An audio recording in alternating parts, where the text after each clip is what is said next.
Two in the big leagues for Yetzi Almonte, who is a native of Miami. And yesterday, he made his big league debut, trying to calm his nerves. Buddy Black, and he did a great job. Sac fly here to produce the first out, and then he induced a 5-4-3 double play to get off the field. He pounded the zone with a 96 to 97 mile an hour fastball. He did superbly well, and he got a big bear hug from a number of guys when he got to the dugout. For more on his story, let's go field side and Taylor McGregor. Hey, Taylor. Thanks, Drew. Yeah, coming in the 8th inning with runners on first and third, and then pitching a scoreless inning on just 12 pitches seems pretty fitting for a guy whose Twitter handle is Showtime Almonte. Showtime. And it happened in high school. Just playing multiple sports, and then came in basketball.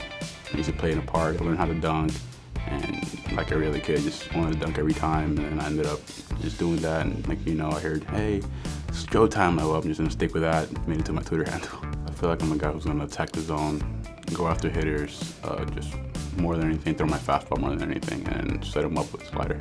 I throw it with confidence, in and out, not afraid to go after guys. Between the lines, you gotta be a dog. You gotta be able to go out and attack and do anything what it takes to win. And off the field, I'm more laid back, quiet, and stick to myself. So on the mound, it's showtime. Now here's a look at his road to the show. He's been traded 2 different times, once by Anaheim and then by the White Sox. Now with the Rocks in AAA, he's actually been a starter, but last fall they sent him to the Arizona Fall League to work on being a reliever, and it certainly paid off yesterday. I had the chance to talk with him today, saying, have you had the chance to chat with friends and family? And he said, yeah, the best part about it all is old teammates who reached out and said, congrats, dude, you made it for us all. True. Really cool stuff, and as you alluded to, not an easy situation to make your debut. That was a sticky situation. He handled it exceptionally well. Nolan Arenado and the Rockies ready to crank up that offense again. 1st to 3 against the Marlins. Come on back to 20th and Blake with us.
This has been a good three-game little swing here for us. Breaking ball, hammered to deep left. Take a good look. You won't see this one for long. Home run number 15 for Arenado. 3-2. Got that deep right. Take a good look. You won't see it for long. Charlie Blackman, home run number 14. We were scuffling a little bit on the mound. We were starting to hit. Collectively, these three have, you know, hopefully produced a little momentum moving forward. Back to back to back.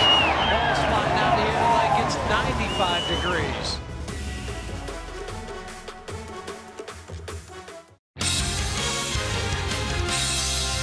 Here come the Rockies. Take a good look. You will see it for long.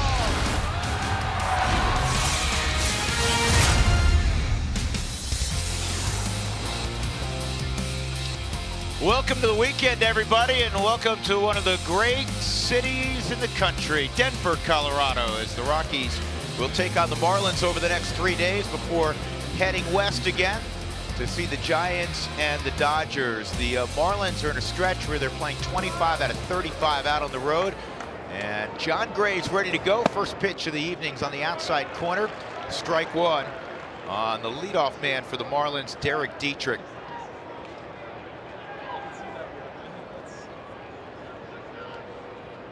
John had a nice start to his ball game down in Texas the other day. Not the finish he was looking for. He was as dominant as you could be for about 4 innings. Retired the first 10 hitters against the Rangers. Struck out 7 of them, Spilly. Well, don't forget, it was a walk in that 5th inning, 6th inning, and then it was a bunt. Threw the ball down the line, and the wheels just fell off for John Gray. The numbers, we know, they're great. He's got great fastball, good slider, the curveball and changeup. He's a strikeout pitcher. He's already over 100 strikeouts on the season, but it's limiting the big innings. That's so important for John. Did he go? Yes, he did. And there is a strikeout at Dietrich to begin the evening. And for John, that is strikeout number 101 this year in 81 in the 3rd inning. So you know he can rack up the strikeouts. What have you written for Pizza Ranch? Yeah, For the Win is brought to you by Pizza Ranch. Let the wolf howl. You have to limit the big innings, because for John, it's been a culmination of letting innings getting out of hand. And for him, when he can settle down, the offense is more than good enough. We just see him, and he's mentioned it so many times. He loses focus at times. Do not lose focus. Swinging strike on a guy that's been a great story for the Marlins this year. And you know, they have to have some good stories because they have, you know, changed out their team. They're in a rebuilding process, and this rookie has really done a nice job. He comes in hitting .299, 4 home runs. He's driven in 36. He's a versatile defender. He's become a plus outfielder. His original position is 3rd base. I'm talking to Frankie Menachino. He loves Brian Anderson's approach because he's willing to hit the ball opposite field. So important for a young hitter to be able to hit opposite field. And he's going to roll one up the middle. He's going to move that average above 300 with that single. Didn't hit it hard, hit it in the right place. Let's take a look at the rest of the Marlins lineup, written out by Don Mattingly earlier today, presented by Southwest Airlines. JT Realmuto's coming up as a terrific 2-way catcher. Justin Bour has big-time pop. Starlin Castro, the former Cub and Yankee. JT Riddle's a young kid at shortstop. Miguel Rojas, shortstop by trade. He's playing 3rd base right now. Lewis Brinson is a rookie with a ton of ability. He came from Milwaukee, you may recall, in that Christian Yelich deal. 1 out, 1 on, and here is the likely all-star for Miami. It's Realmuto, and he lines a single toward the gap. He can really run. He's going to turn it on, try to get a double out of it, and he will. 2nd and 3rd with 1 out.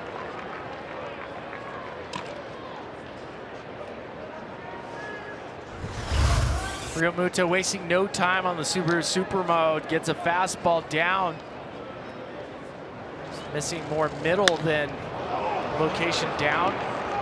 Quickly fires one off. It's Noah Cuevas that cuts this off and tries to make an attempt to prevent him from moving to 2nd base. Keep a double play in order. That is the 100th career double of JT Realmuto's career. So a sticky situation here in the 1st for Gray with Bour up there, and that's a good block by Tom Murphy.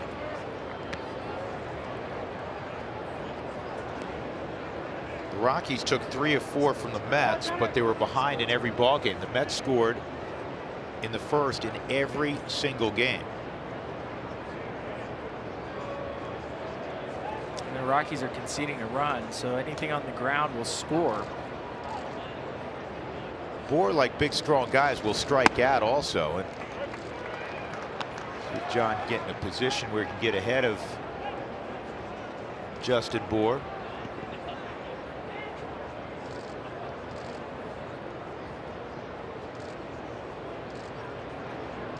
Miami was in town yesterday. They had the day off. They came from San Francisco. This is pulled foul. They lost to the Giants 6-5 on Wednesday. There's Donnie baseball. And if you're wondering, hey, when's he going to serve that suspension? Will it affect this series? Probably not. He's going to wait till Dan Straley hears his appeal. Managers cannot appeal, by the way. So when Straley goes on the suspended list, that's when Donnie will take that baseball game. So it shouldn't happen this weekend. Inside. And here's why Mattingly and Straley were suspended. There's a little bit of a beanball thing going on. Both teams had already been warned, and then Buster Posey got drilled, and that's when the ejections came. It's automatic in that situation after the warnings for the manager to go. Swung on and missed. Now you have the second out, as we were talking about, and a chance to get out of it as Bohr goes down, and that'll bring up Starlin Castro. There's no question Justin Bohr is going to walk back to the dugout upset with himself for taking a 1-0 fastball straight down the middle. Slider down and in to Justin. Nice pitch by the Gray Wolf. The bottom drop out on the Subaru Supermo. Tough out here. Veteran hitter. Long time. Very strong player. Came up as a puppy with the Cubs and made an instant impact.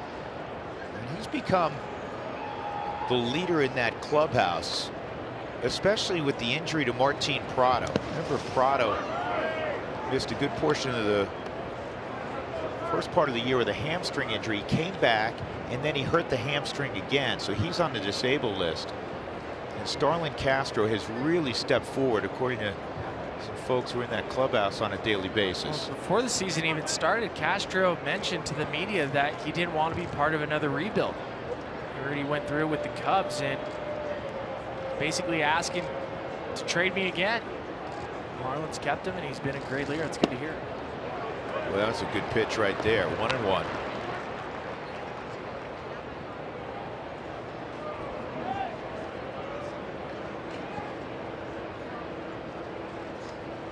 John, career-wise, small sample size, just a few starts against Miami, but it has not been great. 1-2, a 6.75 ERA.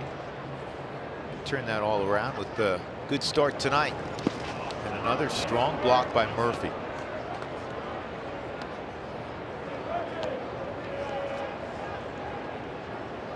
Murphy getting regular starts, and the defense, something that he's been working on the last couple of years with Mark Strittmatter. Mike Redmond, good job getting over. Great shift.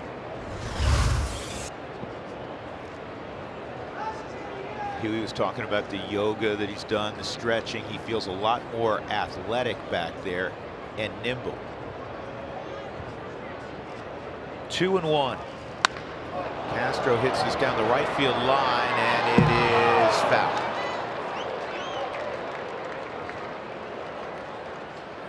Here's the Rockies defensively this evening. In the outfield, along with Cargo, Charlie Blackmon in center. Noel Cuevas is in left field, and the Rockies will have Arenado, Story, LeMahieu, and Desmond in the infield. DJ, Mr. Steady, man. You just take for granted sometimes what a great defender he is. Yesterday was on display. It was part of every single double play in the infield. Five turn. Matching a club record for a 9-inning game. 2 balls, 2 strikes on Castro with 2 in scoring position.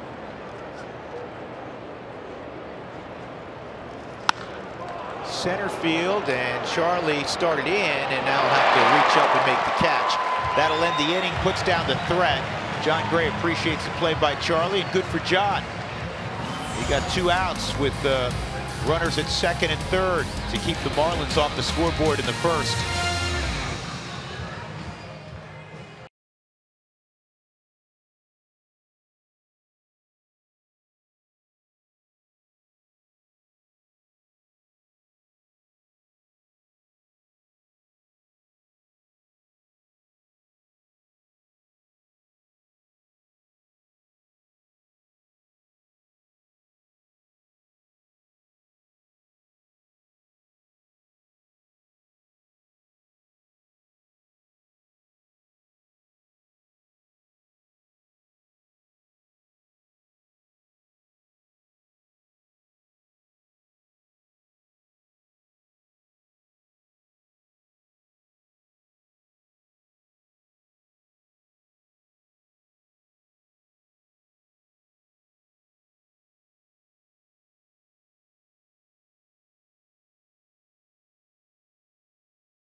DJ LeMahieu has batting gloves on. He's ready to go against Wei-Yin Chen. Here's the Southwest batting order tonight for Colorado. Charlie will bat second, then Nolan, Trevor Story, Ian Desmond. Rockies have done a great job against lefties this year. After Murphy, it's Cargo, Cuevas, and John Gray. Wei-Yin Chen, 32-year-old, former Baltimore Oriole, year 3 of an $80 million deal he signed with the Marlins. He threw only 5 games last year because he had a partial tear of his ulnar collateral ligament in his elbow, and he chose to rehab it, and that kept him out the first part of this year. Been good at home, not so much on the road, though, Spilly. No, he has not been good on the road. In fact, the Rockies got a chance to see him at home at Marlins Park, and it was one of the better starts that Chen had on the season, 5 1/3 innings. There are the numbers on the road. ERA 8.88. Rockies as a group hit .271 against lefties. And he's allowing the opposition on the road to hit .340. DJ's hitting over .400 in the first inning. He takes inside 2-1. A .413 average to be exact in inning number 1 for LeMahieu. Outfield shades him toward right center. The infield's basically straight up. And it's 3-1. And Chen will walk folks. It's always been one of his issues.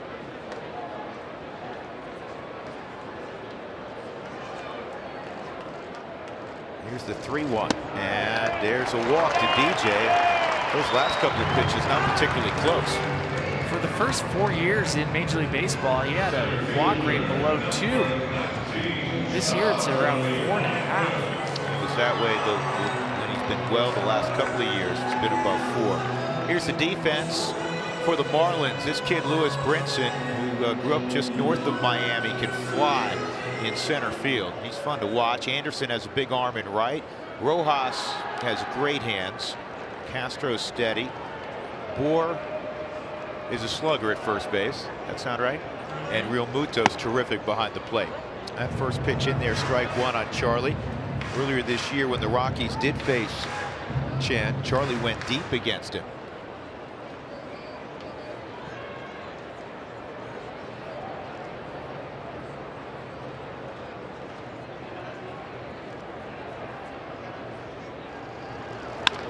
Charlie pulls this to Bohr, and the return throw is in time to Chen. That is a 3-6-1 double play.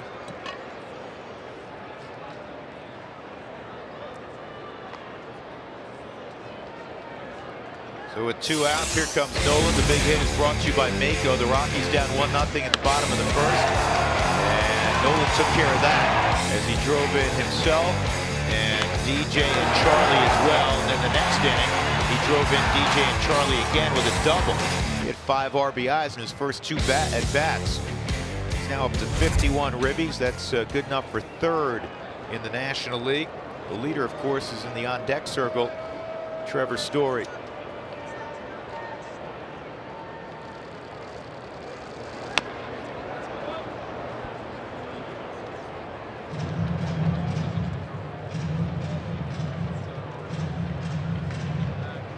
Last week, Nolan's hit .414 with 4 home runs, 14 driven in. I'll tell you, he's still not there yet. He's not exactly where he wants to be. That won't hurt, though. Base hit to left. The beautiful thing about him, he can go hit 600 with a bomb a night for a week. And his standards are so high, and he's always going to push himself, and that's why people become great. Yep. Truly great. Good becomes great when you have a work ethic and a standard that you're never satisfied. Probably frustrating sometimes for people who are close to him. Say, dude, man, come on. But that's why he is who he is. Helton was that way. Todd's in the house tonight for the weekend. Todd was that way. Tulo was that way. A lot of guys are that way.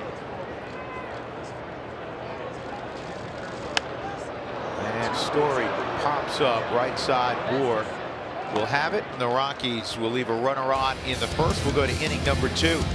No score at Coors Field Friday night with the Marlins in town.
That is brought to you by the 2018 Toyota Tundra in your hometown Toyota stores, and by Southwest Airlines. Low fares, no hidden fees.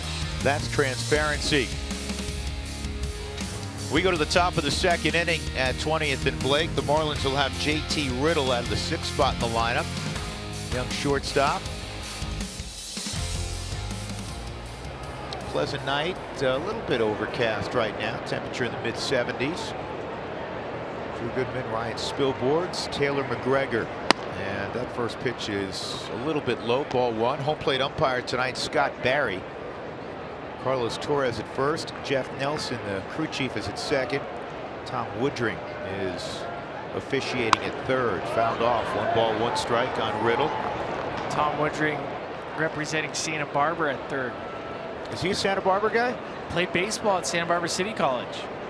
They have a good program. Right about the time I was at UCSB. Way inside. See him out on the town at all? I don't remember running into him, and he probably doesn't remember running into me. I mean, do you guys scrimmage in the fall or no? Santa Barbara City College and UC Santa Barbara, typically not. Westmont in town also. Good program at Westmont. Up on the hill, right? Yep, Montecito.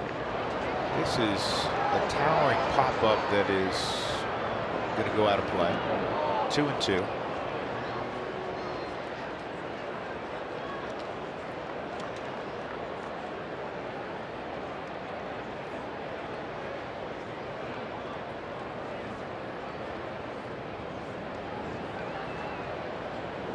Two on Riddle, product of the University of Kentucky.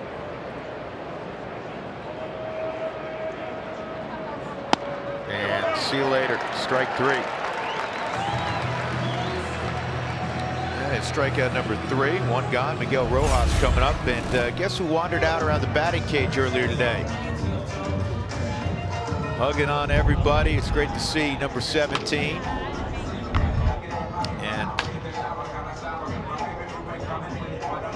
see him smiling ear to ear. The Todd father and his children.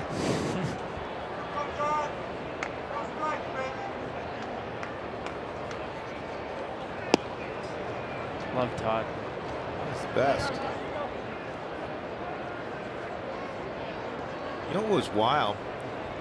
So he was out on the field for most of batting practice, 40 minutes, right? There was not one wisecrack. I didn't hear one, which means they're all coming later on. They're coming. They're coming. I mean, he's going to drop some humor on some people. Yeah.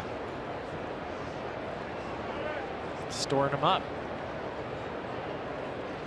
1 ball, 1 strike on Rojas.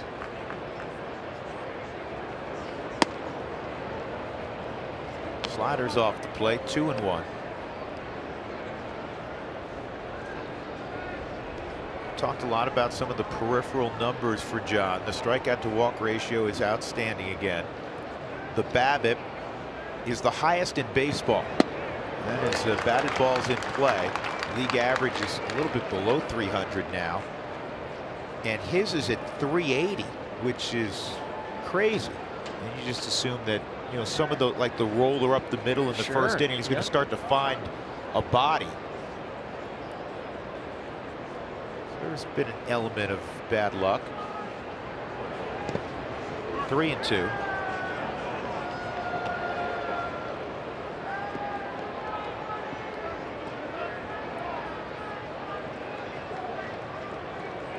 The advanced metrics love on John Gray because he's a high strikeout pitcher, low walk rate, typically limits home runs.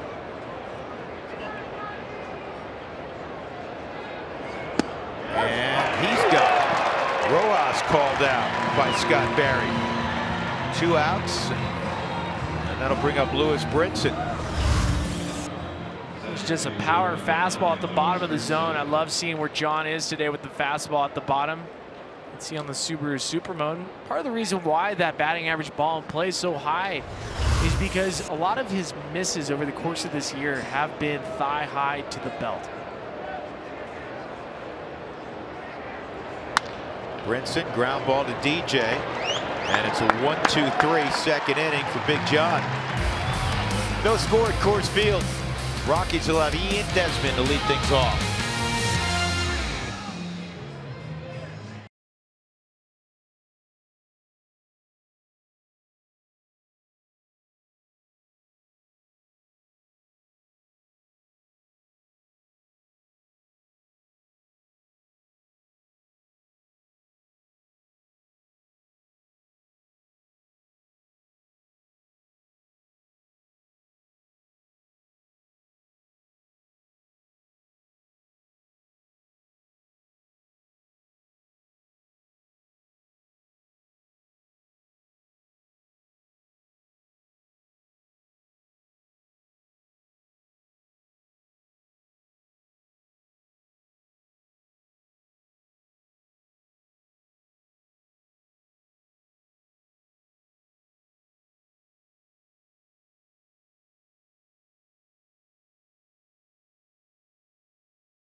Ian Desmond and then Tom Murphy and Cargo this inning against Wei-Yin Chen.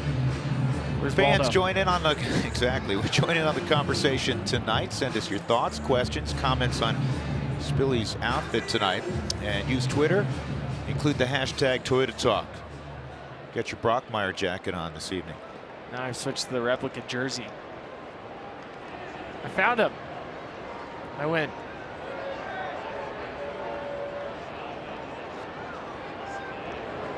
Desi drives this ball to right center field. Brinson's going to have to play it on a hop.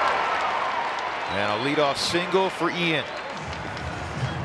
Tell you what, I think Ian was tired of getting walked yesterday. He was swinging first pitch. I was kidding him around the cage today. I said, "You're going to mix in an official AB tonight?" 6 walks in his last 2 ball games. I'm telling you, in his mind, he's like, I don't want to walk today. I do not want to walk today.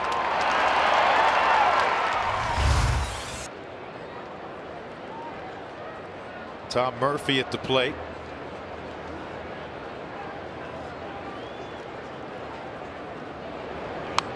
like this note that Jacob just dropped on my lap. It says, Wayne Chen in 2018, if you swing at his first pitch, hitters are hitting 373 with an OPS well over 1,000. Fire early. You know what, Spilly? Think about when you played, and you came off the bench some as a pinch hitter. The first pitch, what's a pitcher trying to do? Always this ball driven to left field, and it's going to take a couple hops and roll to the wall. Now a decision at third base. Stu Cole's going to send Desi. And the throw to the plate. Nope, no throw. Double. And a run for the Rockies. Tom Murphy drives in. Desmond 1-0 Colorado. Murphy's been getting an opportunity to play because his bat has been hot ever since getting called up from the minor leagues, where he's made some adjustments. But Black has wanted to put some offense towards the bottom of the line. And I'm loving Ian Desmond. In his mind, from first base, he knew he was going to score. I don't even think you need to look at Stu Cole at third base. Not only well above average speed for Ian Desmond, but Spilly, as you've pointed out many times, and Jeff, he's an outstanding base runner. Very good base runner, because you have to want to take those extra bases. Here's Cargo with nobody out. It's a breaking ball dropped in his lap for strike one. Cargo came off the bench yesterday, pinch hit in the 8th inning and walked. Rockies were facing a lefty to start yesterday as well in Steven Matz. 6-4 victory for the Rockies against the Mets. They took 3 out of 4. So I love the conversation about first pitch swinging. League average is 333. The Rockies as a team on first pitch are hitting 316. That's 21st in baseball. Texas Rangers lead the entire league with a 400 batting average swinging first pitch. 3 on the right side for Cargo. And that catches the very outside portion of the black, so it's a 1-2 count now for Cargo. He's looking at the very least for something to pull here and move Murphy.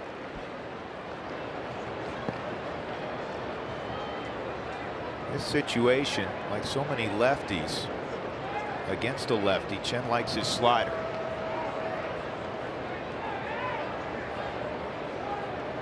Chen typically not a high volume strikeout guy the last couple of years.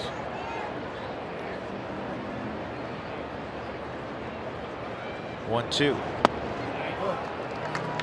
Went fastball, couldn't get Cargo to chase, so it's 2-2.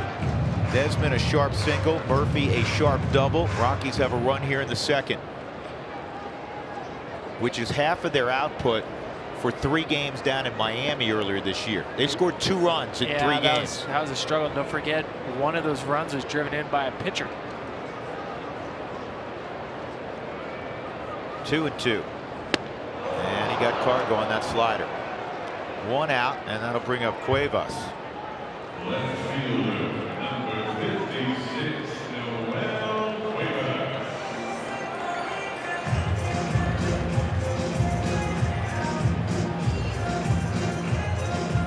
Cuevas back-to-back starts. Yesterday he was 1 for 4.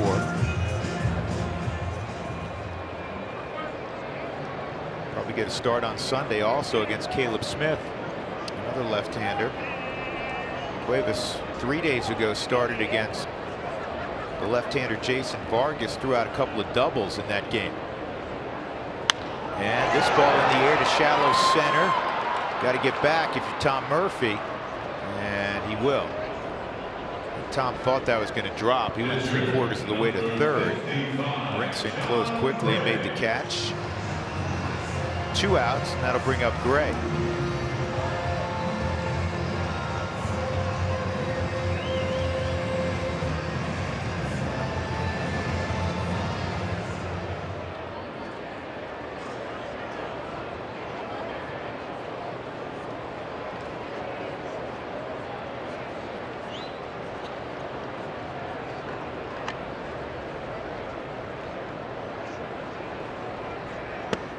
John takes a strike. Before the main rotation, the 4 groups of position players hit this afternoon. The starting pitchers hit as a group, which I think position players like yourself always find entertaining. Because they have, this is down the line foul. Once they've gotten some quality swings in, usually the last couple of rounds, they're trying to hit jacks. Tyler Anderson, in fact, hit a couple out today. Neil Freeland's got a good swing. John Gray last year hit a ball in a game 467 feet. I was asking Herman today, I said, you know, what are you going to win if you win the pitcher's batting title at the end of the year? He said, nothing. We haven't decided on anything yet. This ball's lined to center field, but it's right at Brinson. So John got a quality swing off. Rocky's got a run. Desmond a hit. Murphy a double. 1-0 going to the third.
Has had to deal with an entirely new organization. This year was a fire sale in Miami over the offseason. Bruce Sherman buying a team for a small price tag of $1.2 billion.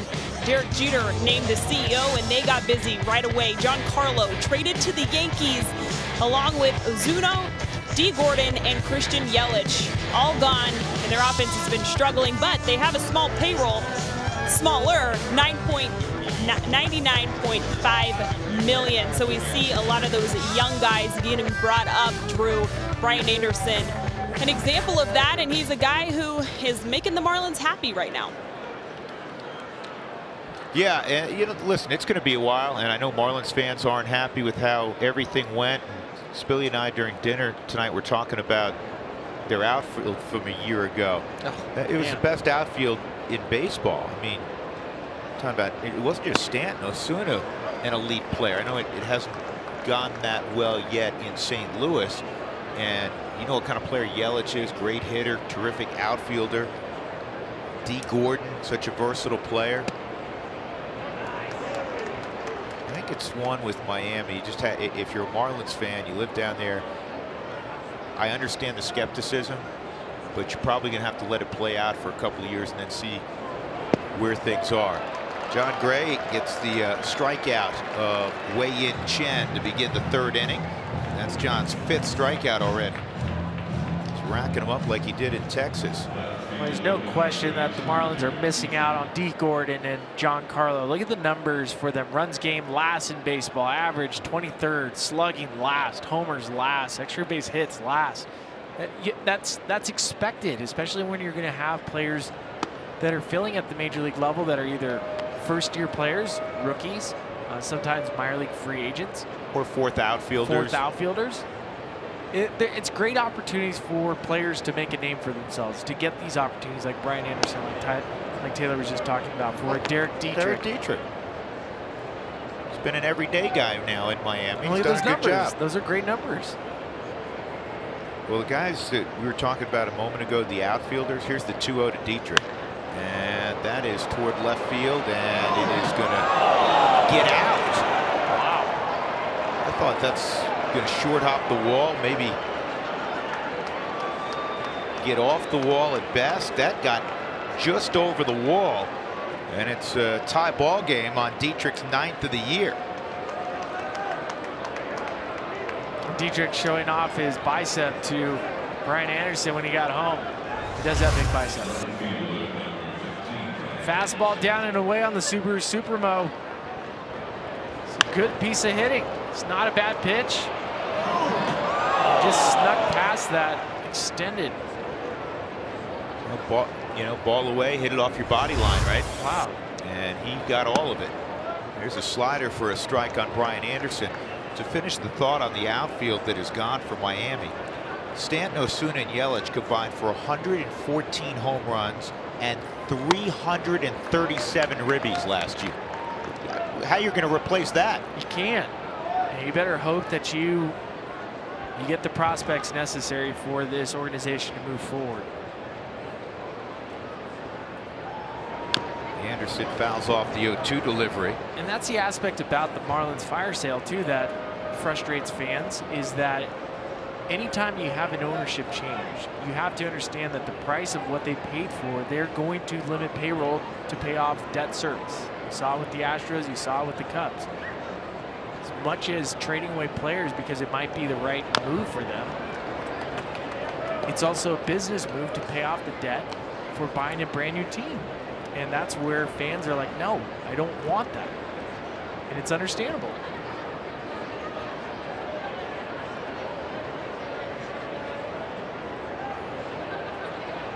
They're still hearing rumors surrounding their terrific catcher, JT Realmuto. They control him for a couple of more years.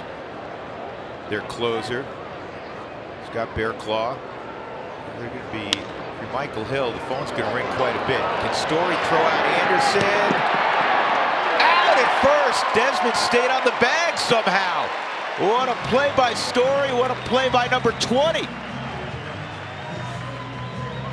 Body's flying all over the place on this play. Anderson out in front, so he's going to be running well. Nolan giving chase. Story with the backhand, throwing across his body. Ian at first, keeping his foot on the bag. It's just a fun play to watch on the Subaru Supermo. Look at the pick by Ian.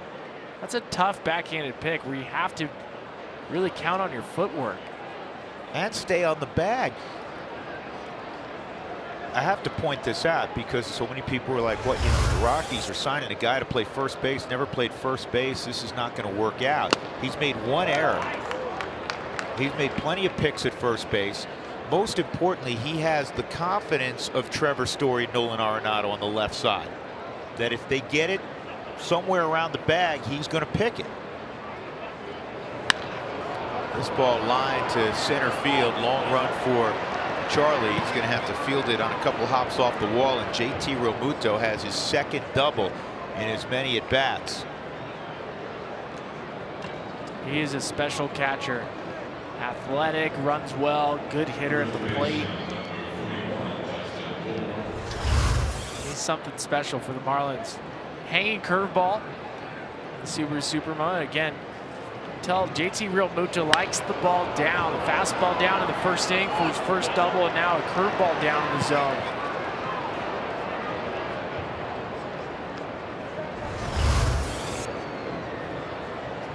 Two outs, Justin Bohr at the plate. Gray struck him out his first time. Pitch is low.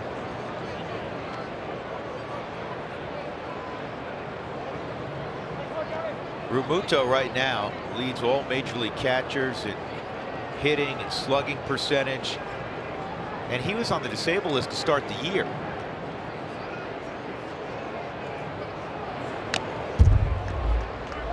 He also leads all major league catchers in caught stealing percentage at 44%. And as Spilly mentioned a moment ago, he is the best athlete among catchers in baseball. He is a plus runner.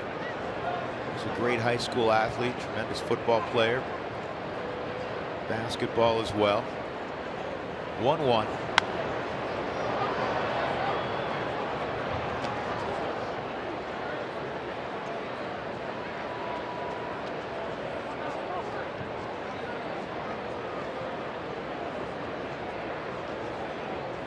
Orr's another guy that you hear teams talking about.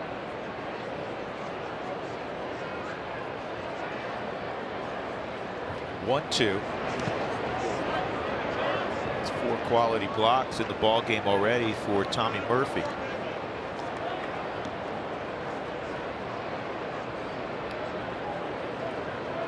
You know, they calculate everything these days. We talk about sprint speed. 30 feet per second is super elite. It's where Trevor Story resides, D. Gordon. Well, he's talking about Real Muto. He's right about 29 feet. So he's up there.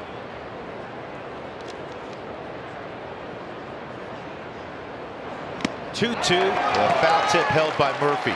Good pitching by Gray. Gives up an opposite field home run to Dietrich to tie up the game. But again, he's able to strand Real Muto out there. Nice slider.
To bat. Now, if there was one thing we knew we were going to see in this game, it was defensive shifts. We just saw the Rockies place one against Bohr there in that inning.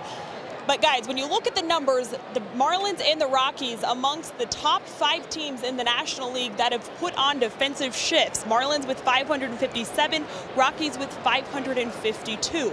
We talk about shifts, how they've grown a lot in recent years with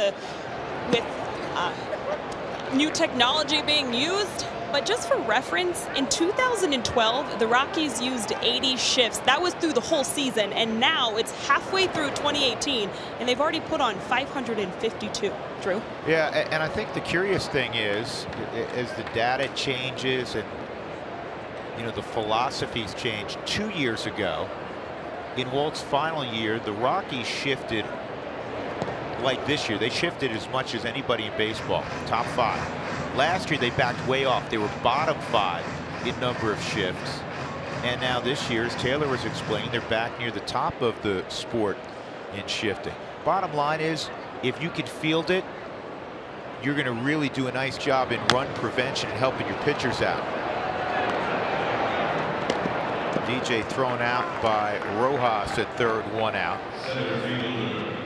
So it's interesting about shifts, and I did the research on some of the numbers. There's a lot more teams that are using it, like the Houston Astros, and just as we saw some of the graphics, but it's not taking away as many hits as you might think. Some teams like the Chicago Cubs aren't shifting at all, and they're not losing, they're not giving up any more hits than teams that are shifting a ton. So we're actually finding that some teams that shift a lot and teams that don't, the amount of hits being taken away is basically the same. Well, the Rockies this year, when they shift in the infield, or actually just take ground balls, period. ground balls against the Rockies are producing a lower average than the league average, which means A, you have very good defense, and B, when they shift, it has helped them out. Philadelphia, by contrast, as this ball's hit pretty well to right field, but a little bit off toward the end of the bat, and Brian Anderson makes the catch, 2 outs. Philadelphia shifts a ton under Gabe Kapler. They've kind of turned their philosophy around. They're more of an old school franchise. They have Matt Klintek's a young general manager, and they believe in a lot of the new metrics. But ground balls exactly what league average is. So for all their shifting, it's not like they're gaining a huge advantage right now. But for the Rockies, it has been advantageous statistically so far. Base hit for Nolan his first time.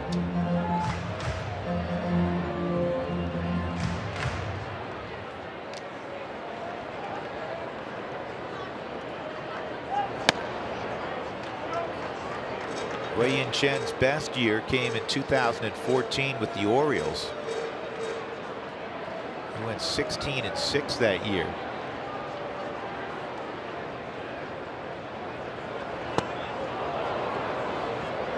Didn't want to give in a fastball count. Pulled the string. It's 2-1.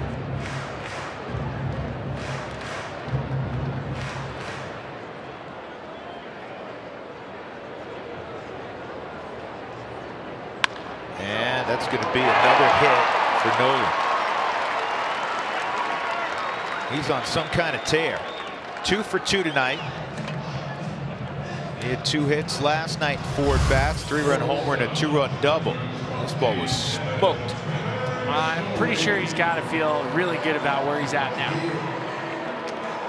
He's beating up lefties all season long, a batting average well over 420 now, which already leads baseball.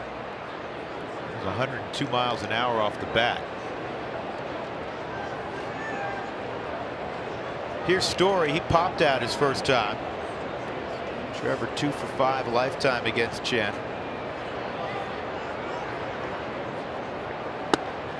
Inside, ball 1. Leads the big leagues with those 56 driven in. Tied for second in the National League in home runs with 16. Bryce Harper's way out in front with 23, though. Bryce is hitting below 215, shockingly. This ball in the air to left center and breaks it, gets there. That saved a run. He's slow to get up. He went a long way to get this baseball.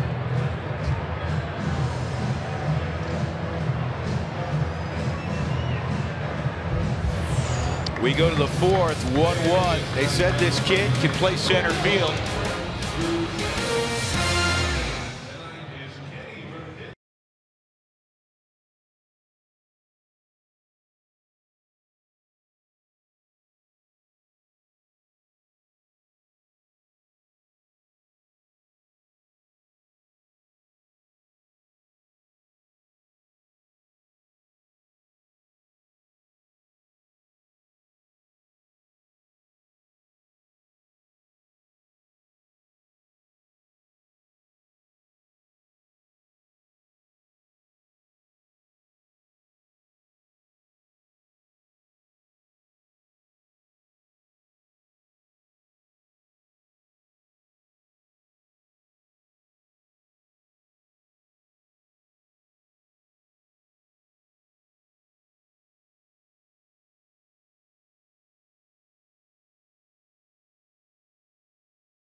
Five hitter for Miami is Starlin Castro. He lined to center field to end a threat in the first inning. John Gray has 6 strikeouts through the first 3. Marlins run came on an opposite field line drive homer last inning off the bat of Derek Dietrich. That's fouled off. So the Rockies and Marlins both celebrating their silver anniversary. Rockies have a huge weekend planned. We told you Todd Helton, first to arrive among many of Spilly's former teammates and some guys that we all watched growing up. You know, this is wild. Look at the comparison between these two teams. In regular season wins, the Marlins have 1,870. The Rockies have 1,871. You kidding me? 25.5 years, and there's only one regular season win that separates the two. The Marlins, the big difference, they have 2 World Series championships. The only 2 years that they went to the playoffs, both as a wild card, so neither team has won a division title. The Rockies have been to the postseason 4 times and 1 World Series that they participated in back in 2007. But isn't that amazing that that number of games and there's only 1 win difference? Castro on a slider is a strikeout victim. That is 7 for Gray.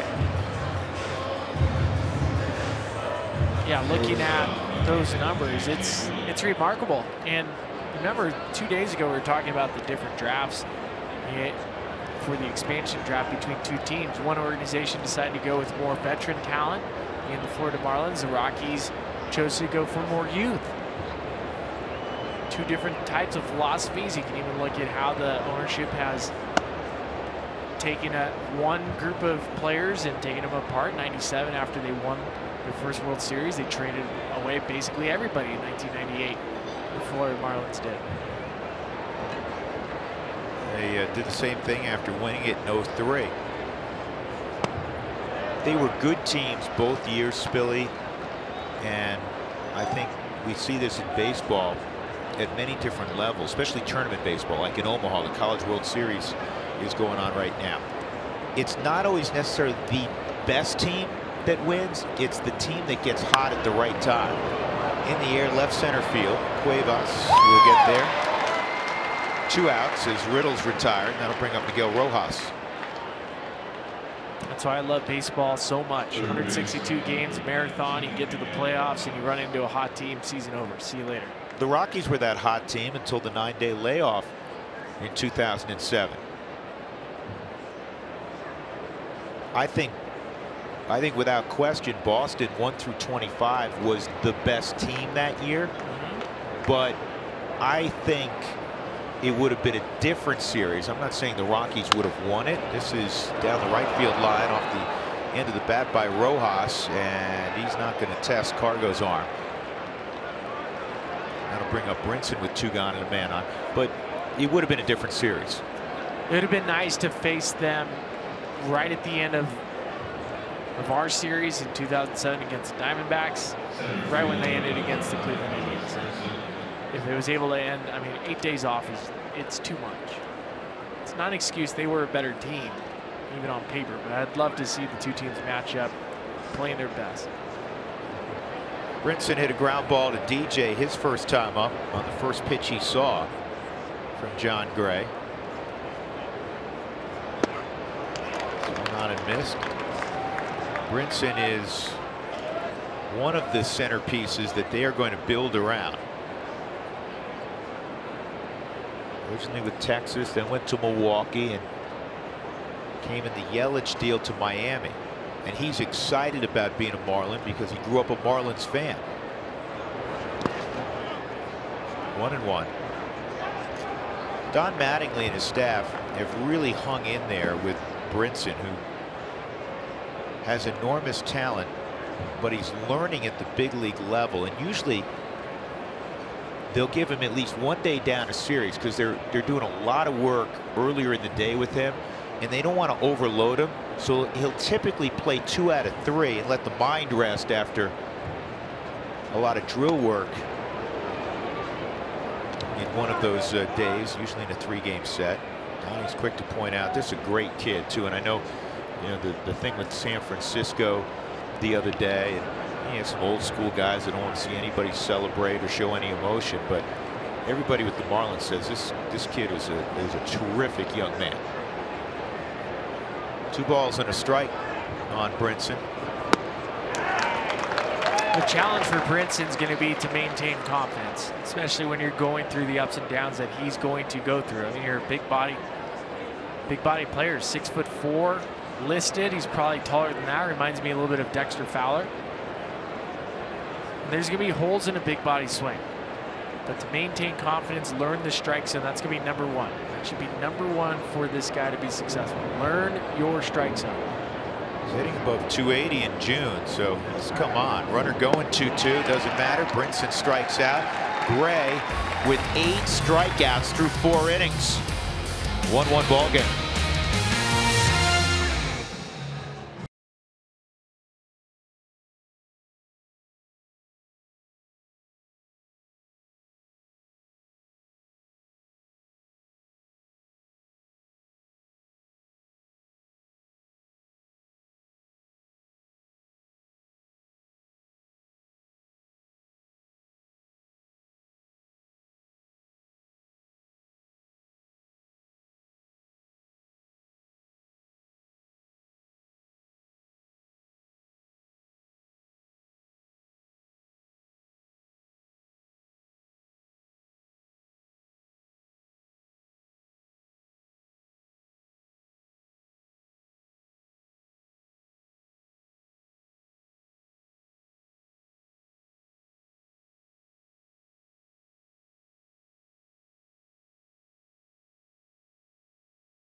CenturyLink High-Speed Challenge question for the evening. Colorado and Miami are 3rd and 4th in the league in defensive shifts. Taylor was telling you about that earlier. Do you think Major League Baseball should ban the shift? There's been some conversation about that. Yes or no? We'll show you the results of our poll during the post-game show, as we always do. Spilly, where do you stand? Get out of here with that. I'm with you. I mean, it's been around forever. Yeah. Come on, get out of here. As been pointed out many times in the past, I used to shift on Ted Williams. It's part of baseball. I'm going to align my chess pieces wherever I want to. It's part of the strategy. I do think the nuance of if an infielder reading a swing, understanding what that starting pitcher has that night, you have to give freedom to the players to move around.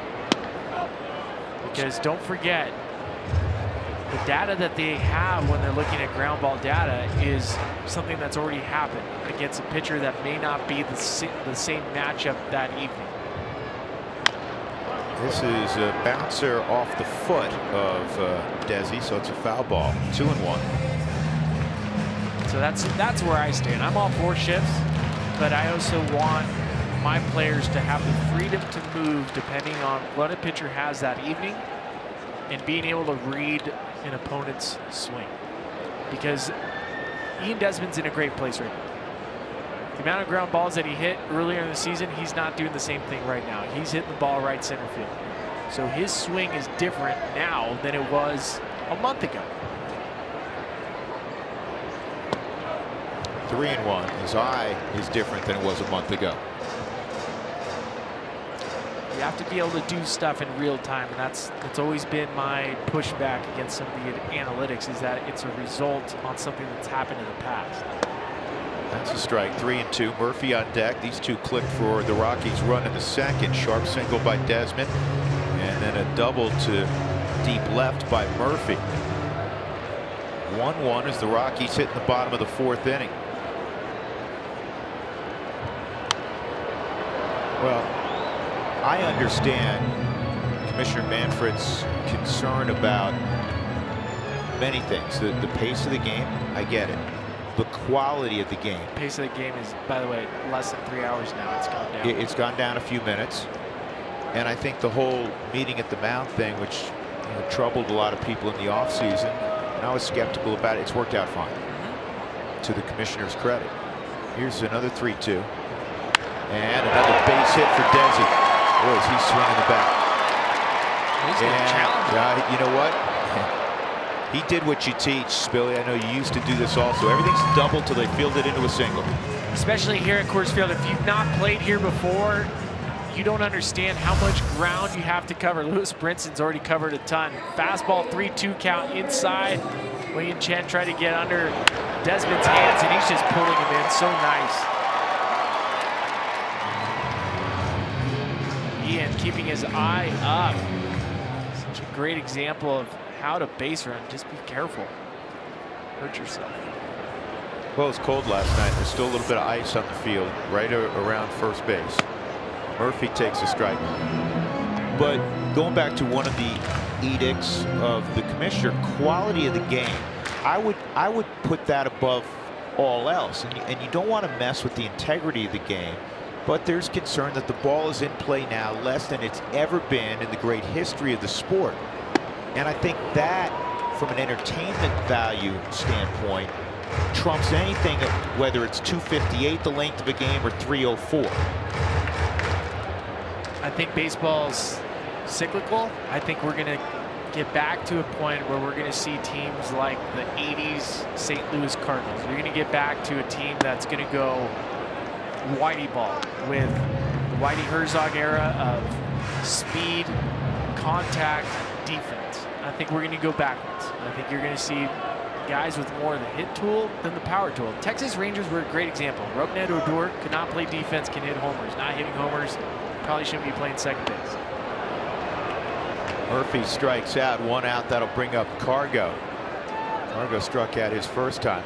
I agree with you, and this is hard for me to say 1,000% on this, because I do think it's the sport, all sports are trendy, and I do think people will start to value a guy like DJ LeMahieu, as much as the Rockies value him, even more going forward. Guy who puts it in play, guy who knows who he is, and yeah, he'll hit 10 to 15 home runs a year, but he's such a winning player, and there won't be the over infatuation with the guy who hits 30 home runs but strikes out 195 times. It's just a trend. It's not so much the game as the player trend. It's the guys that are getting valued.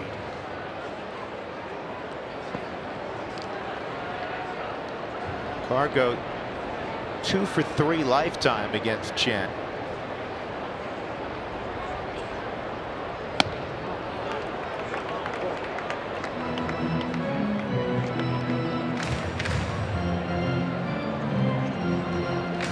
Speaking of shifts, there's 3 on the right side for Cargo.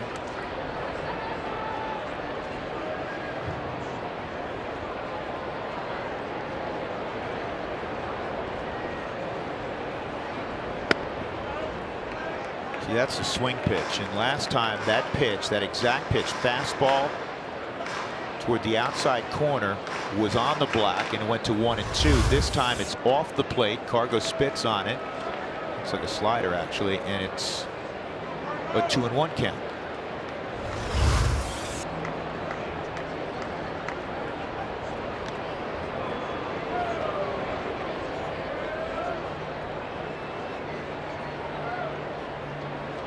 Chen in the WBC a couple of years back, played for Chinese Taipei.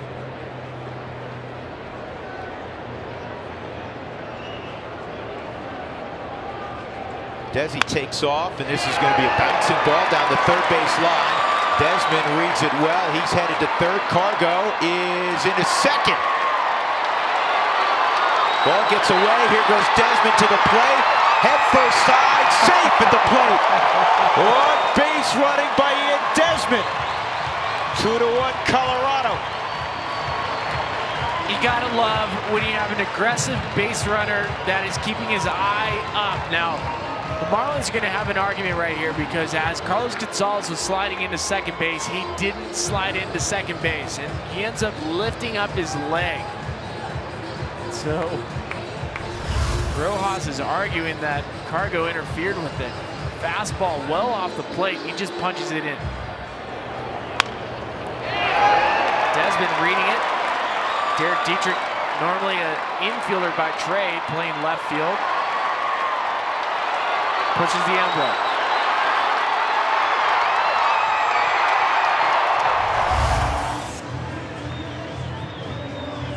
You know, great job by Noel Cuevas also. Guy on deck becomes the coach at the plate, and he was coaching up Desmond where to slide.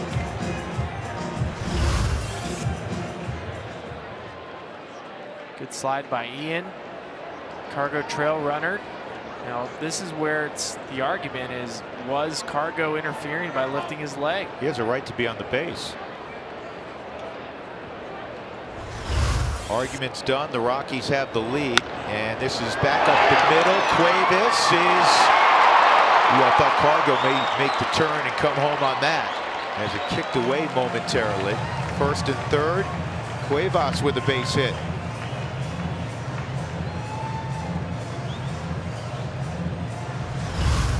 If we learn anything about Cuevas, we know he's extremely aggressive. Takes that pinch hitter mentality in the game.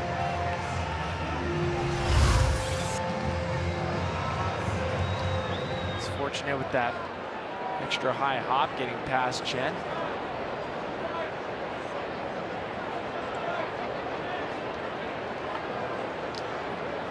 So going back to the previous play, it's a straight double for Cargo. And now they just changed it to a single for Cargo, and he moved up on the throw. That was a safety squeeze attempt because Cargo was not sprinting down the line. First and third, one out with Gray at the plate. Infield set for two up the middle. Rockies up 2-1. They give an error to Castro for not making the catch. Have to attach an error, and there's the push bunt. Here comes Cargo to the plate. Safe! John Gray got the job done. Cargo's foot snuck in before the Real Muto tag on the throw from Bohr, make it 3-1. Great execution.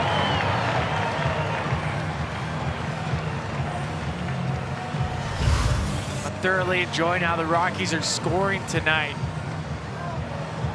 Taking advantage of some opportunities that the Marlins are giving them. John Gray perfectly executed, bunted towards the first baseman. It's more of a read play than an actual squeeze for Cargo. Basically like an option quarterback. You read the defense. If you think the bunt's soft enough, go ahead and go home. I'm with you. I love that, and everybody involved executed perfectly. Not only the two Rockies involved, but Justin Bohr fielded it cleanly, made a perfect throw. It's a great play to Real Muto. So it's a sacrifice fielder's choice. First RBI of the year for Gray. First and second for DJ at the top of the Rockies lineup. The ability to score in a variety of ways, so important. Let's take a look at that play. This is a great opportunity to point out what's going on. Cargo is going to read the bunt. Here's Cargo, and he's going to watch and see where Justin Bohr fields this. And as John Gray puts down the bunt, he's reading. Once he sees it down, he'll make his decision to go home. Bohr's going to read it.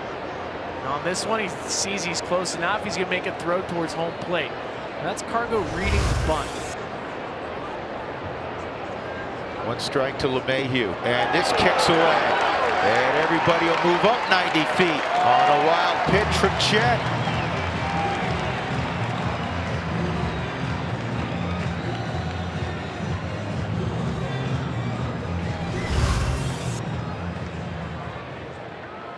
Chen just spikes a fastball trying to go inside to DJ.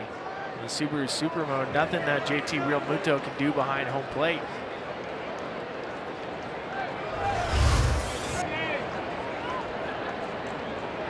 For Chen, he's basically working with 2 pitches. It's fastball, slider now. Curveball has already been hit several times today. The changeup has not been effective.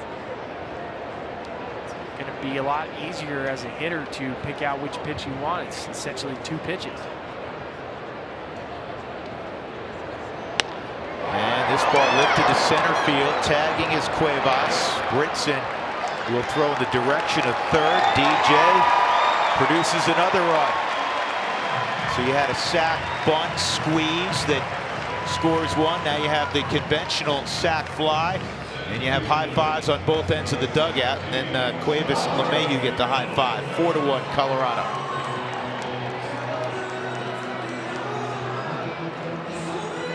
That's now 89 innings that the Rockies have scored 2+ runs this year. That's the most in the National League. And Spilly, again, think back to our nightly conversations in April and the early part of May. Where's the Rockies offense, right? You knew it was going to catch up at some point. Gray at second for Blackman. Charlie's 0 for 2.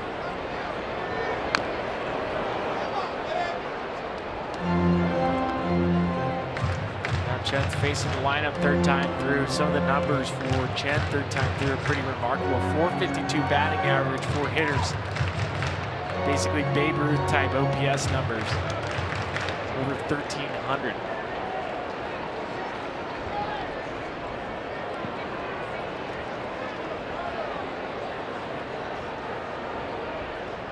A reminder, Buddy Black, it's Friday night, will join us after this half inning.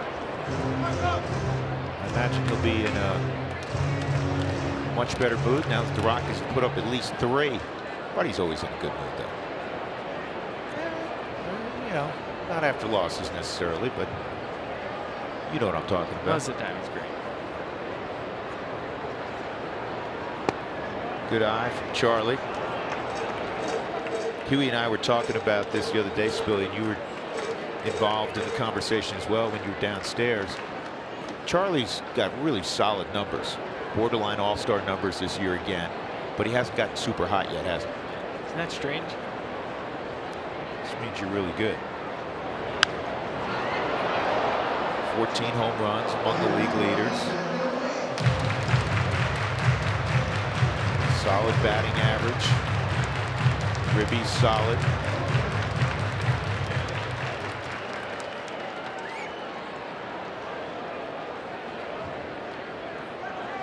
2015, he's hit .309. That's 6th best in Major League Baseball. 2-2.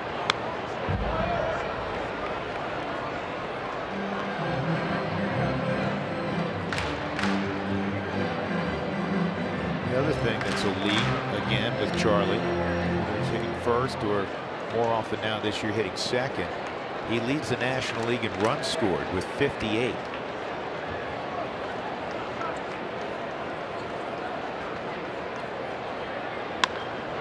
This ball to deep left field, and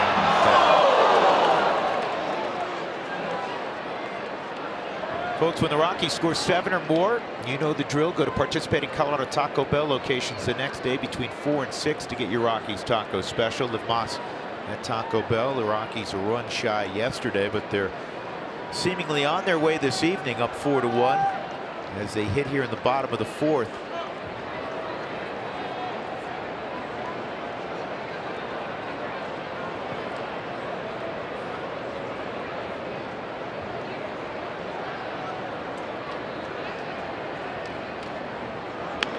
And again, Charlie somewhere in the ballpark making Todd Helton proud. Hey, Todd's getting a Todd burger today. You ought to. Over that Helton Burger Shack, they ought to take care of him there.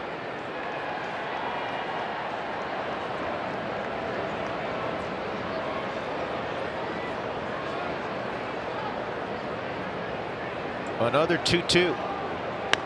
And another foul ball of kind of Helton-esque in nature. Just hook that nasty pitch away, foul, wait for one you can handle. Chen's going to continue to go to that pitch. Yep. Nobody did it better. Nobody did it better.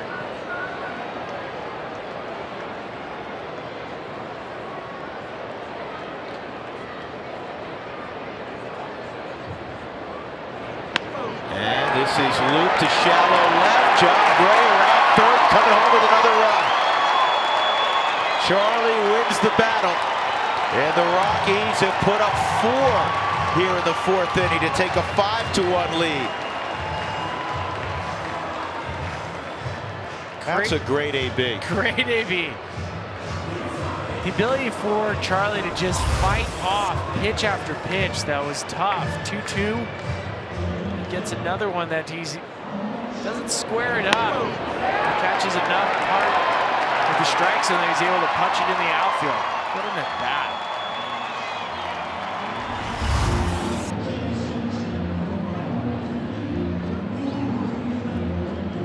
Juan Nieves is conducting a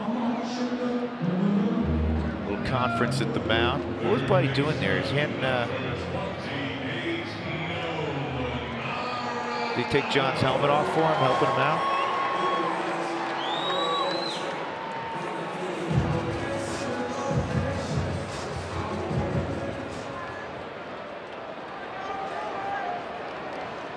Eighth man to hit here in the 4th inning is Nolan.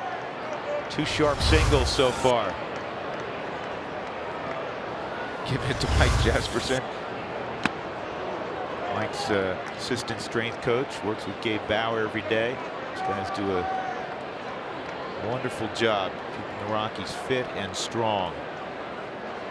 And the science of that changes almost on a weekly basis. High fly ball, deep left field. Take a good look. You won't see this one for long. Where'd that thing land? 2-run jack for Nolan. 4 straight games with a bomb.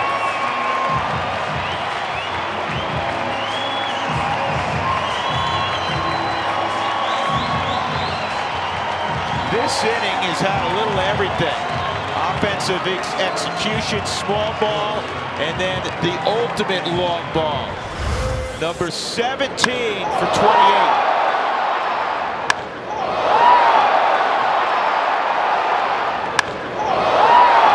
Sit back and watch. Marvel. Nolan. See Derek Dietrich in left field. He didn't even move. Off the bat. It's almost like he knew it was coming. That ball was ruined. It's destroyed. It's going to be lopsided for whatever fan caught it. Got a dent in it. Vinny hugging up Nolan. 53 ribbies now for Arenado. And everybody gets tacos tomorrow. Rockies hit the magic number of 7. Do not forget to go to your participating Taco Bell location between 4 and 6 tomorrow to get your Rockies taco special at Mas at Taco Bell. Inside on Story. 7 runs, 9 hits for the Rockies. A 2-1 count on Trevor. He was robbed of a hit last time up by Brinson.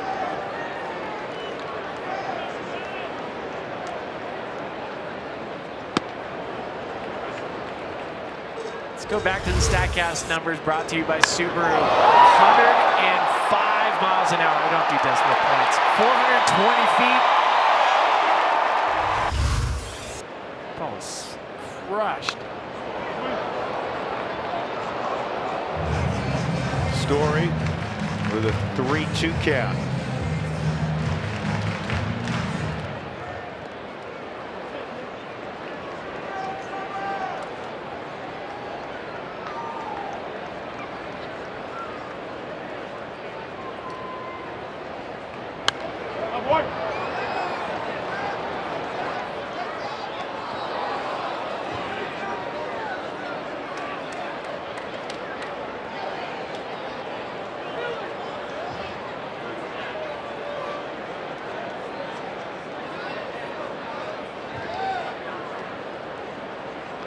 Another 3-2. And strikeout of Story will end the inning. Damage done. The Rockies score 6 times in the 4th. 7-1 they lead over Miami. In 60 seconds, we'll go to the dugout and talk to Buddy Black. Stick around.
Seen from him so far? I've seen a couple low bullets that I really like. Some low fastballs have been located. The slider's pretty good tonight.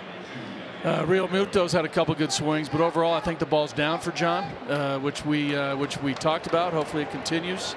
Elevate when he needs to, but keep the ball down. All right, Buddy, keep it rolling. All right, boys. All right, that's Buddy Black downstairs. The Rockies up 7-1. And John's first pitch is bounced to first. Desmond will run to the bag. And that was Rivera, by the way, pinch hitting. That was Yadiel Rivera pinch hitting for Chen. So now we'll have the top of the order with 1 out. And Miami will go to the bullpen. It looks like it'll be Nick Whitgren.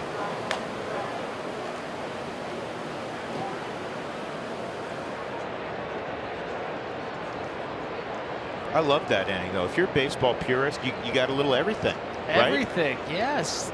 Safety squeeze, 2-strike hitting, launch angle. You got the whole thing. Beating the shift, base running. I mean, you name it. It was all. It's pretty neat. It was all in 1/2 inning. It was great. It was fun to watch. John's been fun to watch tonight. The only blemish, an opposite field line drive home run.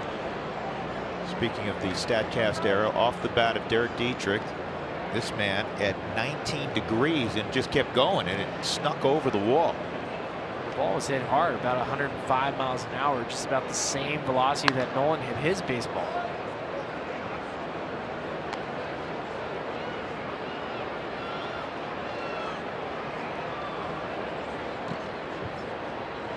That guy's fun to watch. Good player.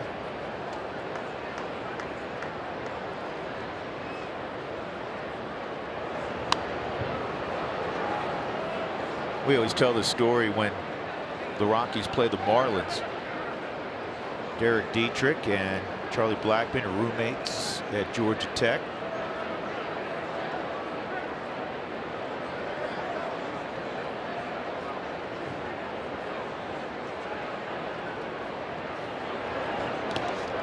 Three and 2. Charlie was the older roommate, right? He's the old man. Always gave sage advice.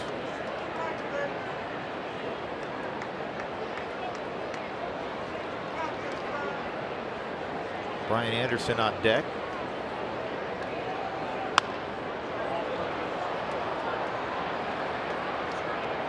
John with 8 strikeouts, as Spilly noted with Buddy.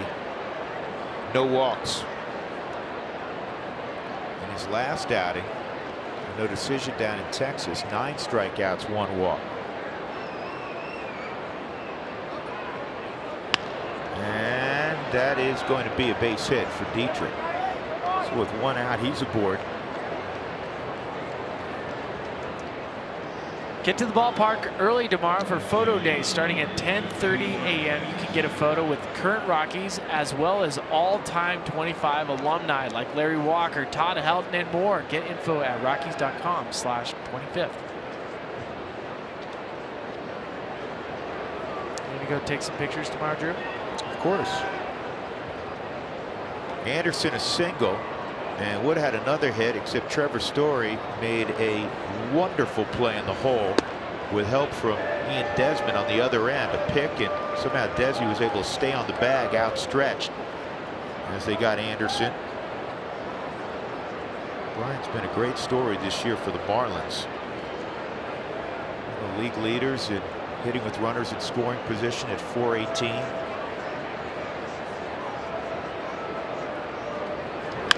And a ground ball toward the hole. Is he going to do it again? Yep. He took another hit away from him. Got the force to LeMay here. He's going to win a Gold Glove. It may come this year. It may come a year from now. But he is going to win a Gold Glove or 3 or 4. That's a base hit. That is a base hit in the hole that Trevor took away. And you have to appreciate from what position he's taking it away from. He's in double play depth, so he's closer to the base than normal. So ranging to his right in the hole, it's great baseball. It's athleticism, and from the shortstop position and seeing him make the throw to DJ, the big body, 6'4". I mean, that's a great play. Unbelievable play. He's made 2 now against Anderson. Here's Realmuto, who's 2 for 2, 2 doubles.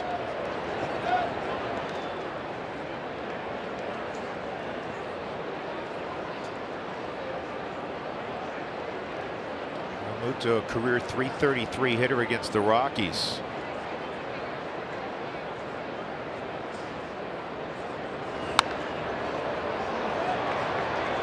This is in an interesting location. Can Desmond get there? It's going to be nearly impossible. Now with the wall right there, running full tilt down that right field line in foul territory.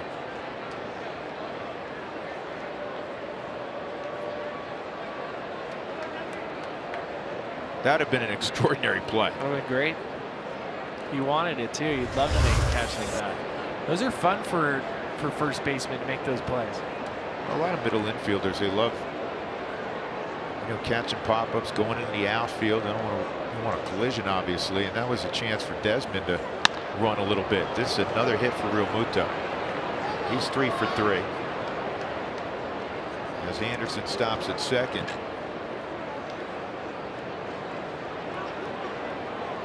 And that'll bring up Justin Bour. John has struck him out twice.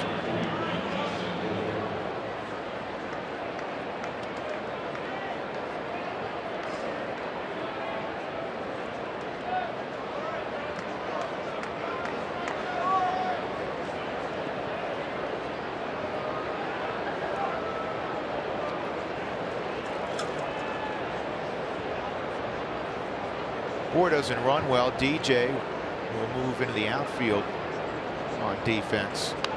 And that's off the very end of the bat. Breaking ball, it's 0-1. Bour's been late on John Gray's fastball. You can tell just by the swing, he was trying to cheat, catch the fastball out in front.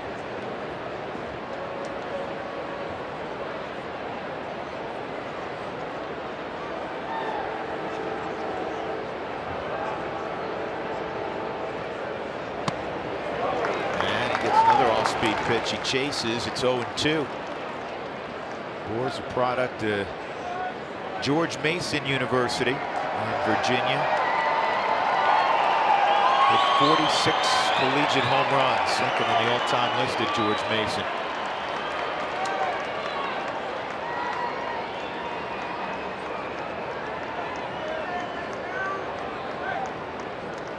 talking earlier, Spilly, about maintaining focus, not just hitter to hitter, but pitch to pitch. 2 on, 2 outs. The Rockies are up 7-1. You heard Buddy Black a moment ago say, now let's see if we can put up a 0 again. And that's the challenge. You're way ahead of Bohr. There have been some 2-strike hits allowed this year that have been costly to Gray. I like that kind of little timeout that Tommy Murphy took to visit with John Gray. Execute one more pitch here. Here's the 0-2. Got him on a slider down and in. That was perfect execution. Strikeout number 9. 2 hits, 2 left. We go to the bottom of the 5th. The Rockies up 7-1. The Gray Wolf having a terrific outing.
Brought to you by Subaru. Love, it's what makes a Subaru a Subaru. And by Wells Fargo. Wells Fargo customers get your 2-for-1 Rockies club level tickets by visiting wellsfargo.com/Rockies. With our entire AT Sportsnet crew on a terrific Friday night, and then better by the scoreboard. Drew Goodman, Ryan Spilborghs, and Taylor McGregor. And the new pitcher for the Marlins is Nick Whitgren. After 4 innings of Wei-Yin Chen, he gives up 7 runs on 9 hits, a walk, and a couple of strikeouts. It'll be the 19th appearance for Whitgren. Done a good job, league hitting just .221 against him. Former Purdue closer. Basically all through the minor leagues was a closer. Good fastball, good numbers. Desmond's had a terrific ball game so far. A couple of hard singles. And he scored a couple of runs with great base running. Scored on a double in the 2nd. The Rockies' first run after, I should say, he scored after their Murphy doubled, and that was the Rockies' initial run. And then great base running to score in the 4th inning on a double by Cargo, and then a miscue on a throw trying to get Cargo. Starlin Castro couldn't handle. Didn't get that far away, but Desi came tearing down the line. 0-2. I was talking to him this afternoon, and he feels like he's in a really good place. He's getting the results that would indicate that. 2 well-hit line drives for Ian. Just the heads-up base running, taking an opportunity on Derek Dietrich.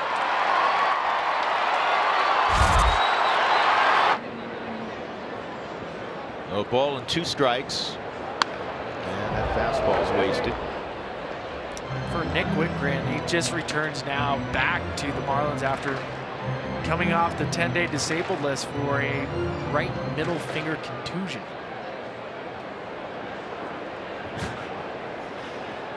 The Twitter world.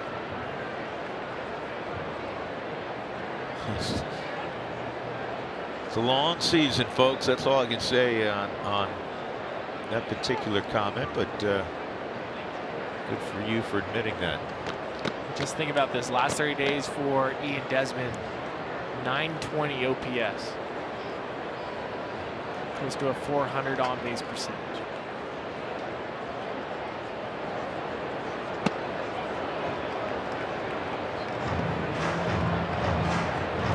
Even if a guy's a 300 hitter, take a Charlie or a DJ, it's not a linear thing. It's not, you know, you hit 300 each month and you have 5 home runs each month and 18 RBIs. You know, you're going to have better periods, other periods where, you know, you're scuffling a little bit. That's just the nature of the sport.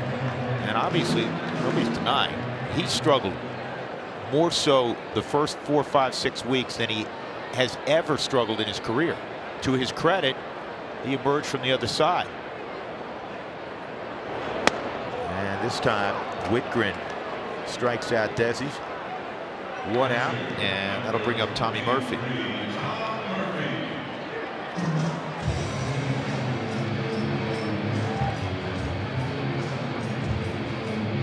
Murphy a double and a strikeout.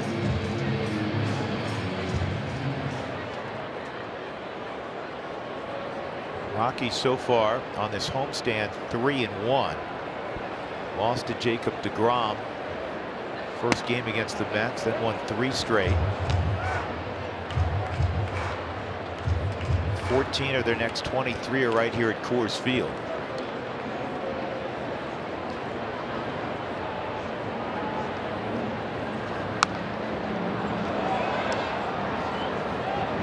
Challenge for the Rockies going forward.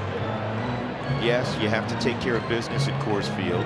Yes, the other box you have to check off is taking care of business against teams that are struggling. The Marlins fall under that category. The Mets earlier this week fall under that category. And the third big box, the Rockies are to win this division in the West, they have to play above 500 baseball the rest of the way inside their division. And next week they'll have the Giants on the road, they'll have the Dodgers on the road. There's no equation really that gets the Rockies to the top spot without winning more than you lose inside the West. You play too many games inside your own division. Down the line, just fouled. The Rockies are 13-18 against the National League West. Showed some numbers in our open about how the team was faring in against teams over 500 versus teams below 500. The National League West, many people thought was going to be very competitive.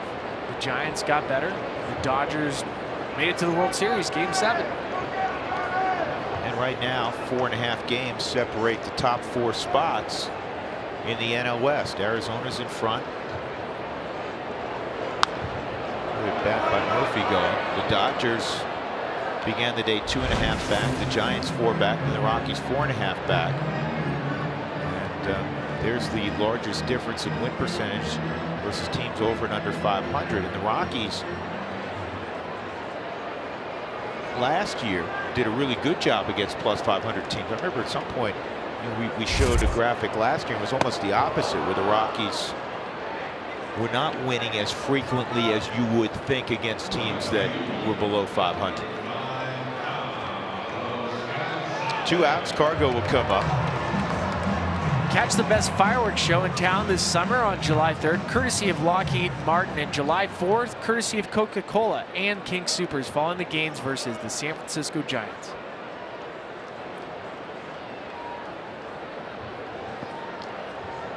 Cargo poked that double on a fastball off the plate by Chen. His last time up, 1 for 2. And this ball not over the plate to his liking, but he fouled it back. Yes. Take a look at this.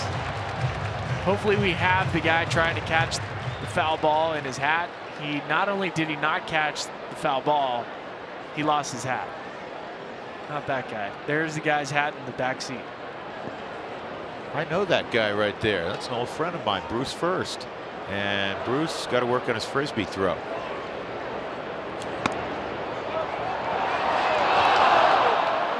Oh, this is going to be great. The game within the game. Yeah. Come on, Bruce, get it up there. Oh, boo. Just walk it up there.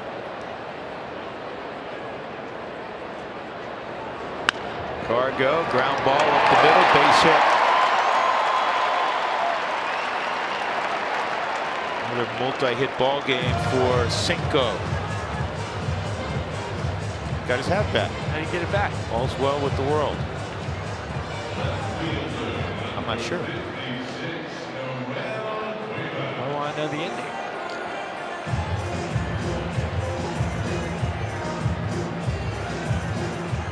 Yeah, last year, Jacob just looked this up. Last year, Spilly, the Rockies went 50-40 against teams above 500. 10 games above 500, great. They were only 2 games above 500 against teams below 500 last year. Interesting.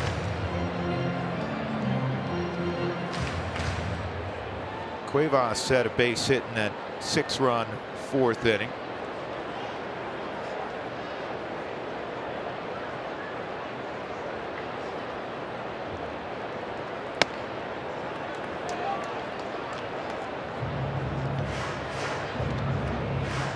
That hit by Carlos, the 10th Rockies hit this afternoon or this evening.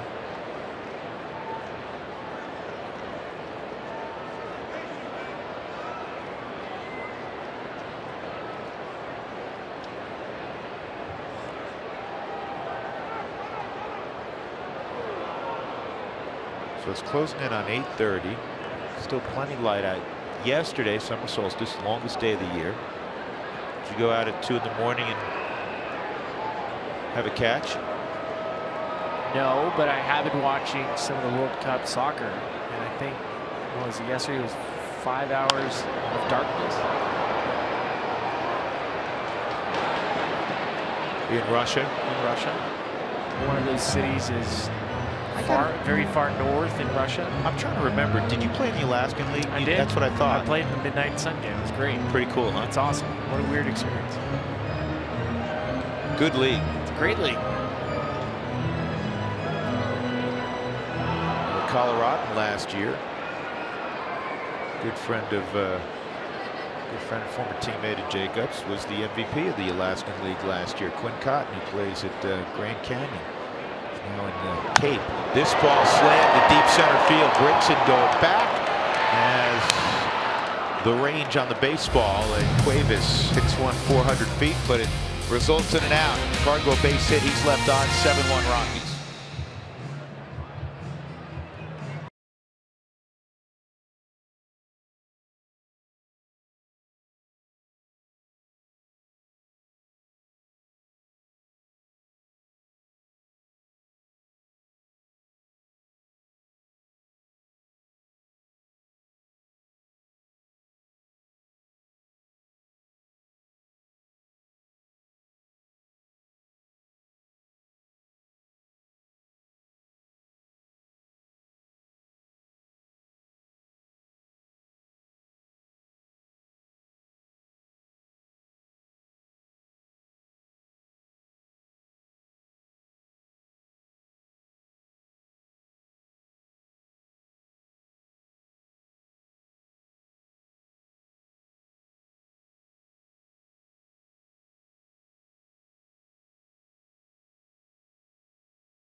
strikeouts on the evening. I want to give you a different look. Let's take a look at some of the StatCast numbers on Jon Gray's strikeouts.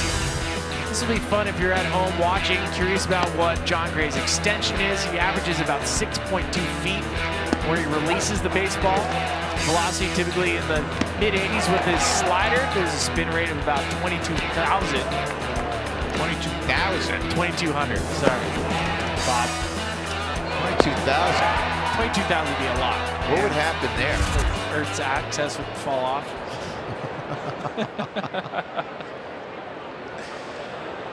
Jon Gray, the 22,000 RPM curveball, starts out with the slider at 17,486 spin rate. Starlin Castro at the plate. Not really. Ground ball deep in the hole. No. Is he going to do it again? Yes, he is. Get him. Oh. I'm telling you, if Desi somehow was able to pick that, I'm thinking Castro may have been out. He's upset with himself. Didn't get it there in the air. This is ridiculous. Who makes this play? Wow. What do you think? Safe or out? Would have been really close. I mean, that is so much range for the left side. Do you understand if you're a hitter and you're like, I don't know, how do you hit it through the left side of the infield?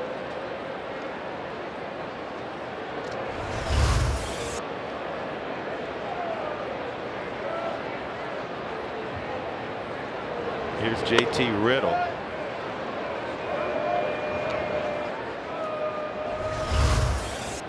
What do you got, Spilly? Safe or out? He would have been out. He'd have been out. Oh, my.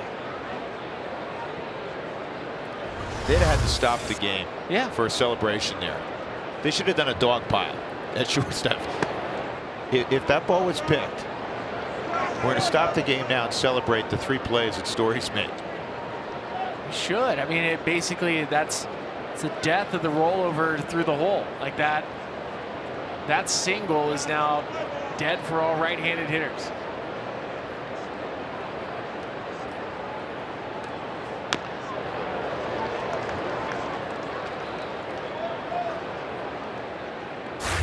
Well, you may have missed this, so we're going to show you again. There's number 1. Great pick at first. This one's ridiculous. Both were off the bat of Brian Anderson.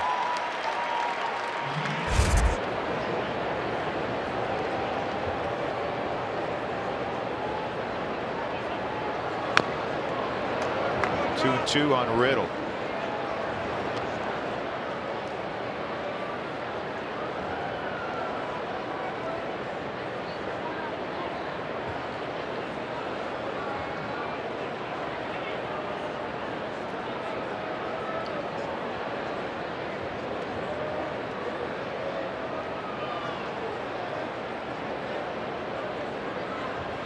Swung on and missed. Another strikeout for Gray.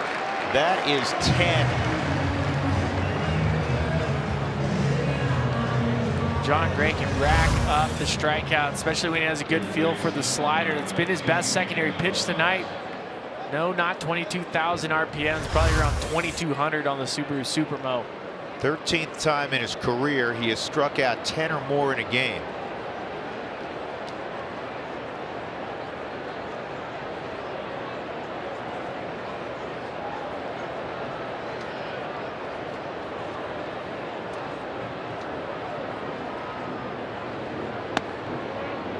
Just misses. Jon has not walked anybody. On 2 other occasions in his young career, he has struck out 10 or more without a walk. Last September, he did it down at Chase Field against Arizona. 10 strikeouts, no walks. And of course, probably the best performance of his, again, still young career. September 17, 2016 at Coors Field against the Padres. He struck out 16 and didn't walk anybody.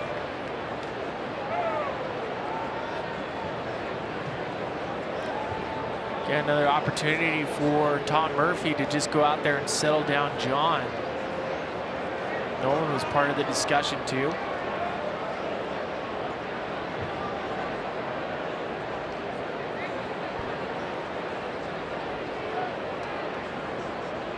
4 of those 10-plus strikeout performances have occurred this year for John.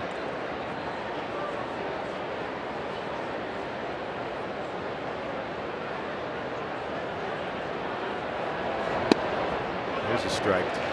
Billy, when we were discussing what needs to happen for the Rockies, you know, better play inside the division, clearly continue to take care of business against the sub 500 teams.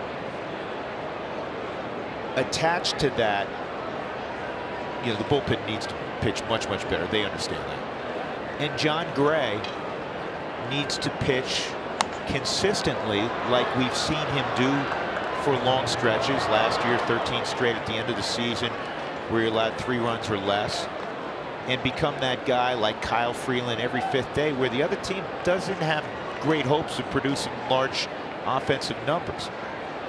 John's left a lot to be desired as far as the Rockies looking at what are you. We're still trying to figure out several years into his career what type of pitcher is John Gray. Is he going to be the Gray Wolf? Is he going to be the lead dog? There's another strikeout as Rojas goes down for the 2nd time tonight. And there's no question the talent's there. I mean, everything you want from a guy: big body, repeatable mechanics, the velocity, the tight slider, it's there. The thing I like about this outing, Spilly, is that the command of the slider has gotten increasingly better as the evening has moved along. Brinson, a ground out to 2nd and a strikeout.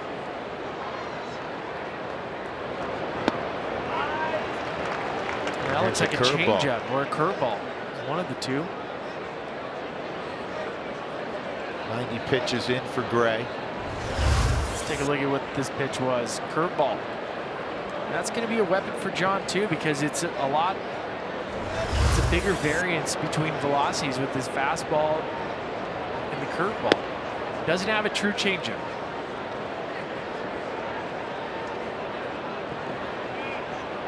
Well, the league's hitting just 218 against John's curveball. They've hit 260 against his slider this year. A year ago, they hit 165 against his slider. And don't forget, John changed his grip on the slider over the course of this year. So of course you're going to have a little bit of a fallback. You're going to have some growing pains with that pitch. I'm curious what grip he ended up using tonight, because we've seen the best movement with the slider that we've seen in some time.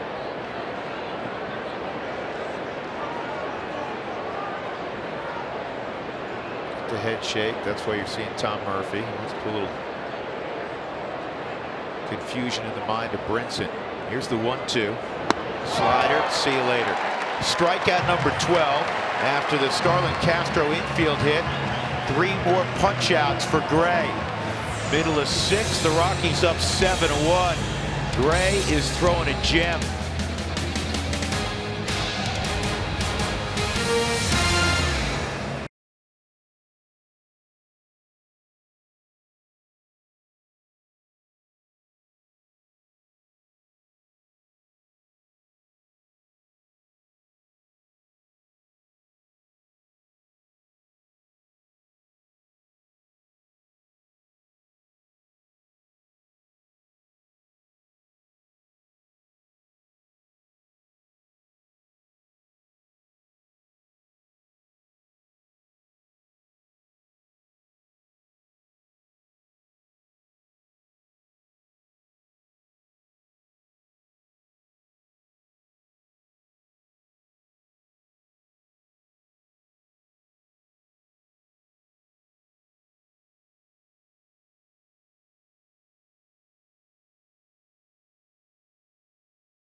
7th. Take a look at that guy, Carlos Gonzalez. He's a guy who has swag and style, and other guys around the league are starting to notice. Well, not starting, they've already known. One of those is Red's Jesse Winker. Now, Winker, when they matched up with Colorado, asked Cargo for some of his batting gloves. Last night, he wore them for the first time, and yeah, that was the result, a grand slam. After the game, he was asked about those Carlos Gonzalez batting gloves. Everyone noticed. It's my man Cargo. You know, I said it earlier, but you know, in such a short time, I've gotten to meet a lot of really good guys in baseball, and he's one of them. So when we played Colorado in Denver, he gave me some batting gloves, and I'm hoping now he'll send me some more, because you know, it's the last pair I'm down to, and you know, white uniforms, white batting gloves. So hopefully he could send me some gray ones and some more white ones. So. Now, I asked Cargo about it, and he said, hey, that's just Cargo magic. He said Winker texted him after the game saying, I'm going to need more batting gloves. And Cargo says, no, I'm going to need those back. So I asked Cargo if I could have some, and I'll be the real test if Cargo magic is a real thing. I think it's working. You think? Absolutely. Doing great. well? Yeah, doing great. The 2 seconds I've had him on? Yeah. There you go. Small victories. I love it. You know, a little bit more on that story, and this great story that Taylor just told. Cargo took in Winker in the offseason to work with his group, which includes, you know, Martin Prado and Enciarte, Luis Valbuena, Valbuena, a lot of good players. And they took in the kid, Winker, in the offseason to work out with them. And I know you were over there one day working out with those guys also. And that's Cargo, man. He just embraces everybody. And that's neat that Jesse Winker in the post-game celebration yesterday for Cincinnati gave Cargo credit. DJ LeMahieu with 1 out. New pitcher on the hill for the Marlins is Tehran Guerrero. This is not going to be fun at bats for the Rockies. We saw him in Miami, 6'8". Live fastball. It's touching 99 to 101 miles an hour. And that last fastball at 99. ERA's high. He's also pitched quite a bit. 45 strikeouts now for him. 35 games.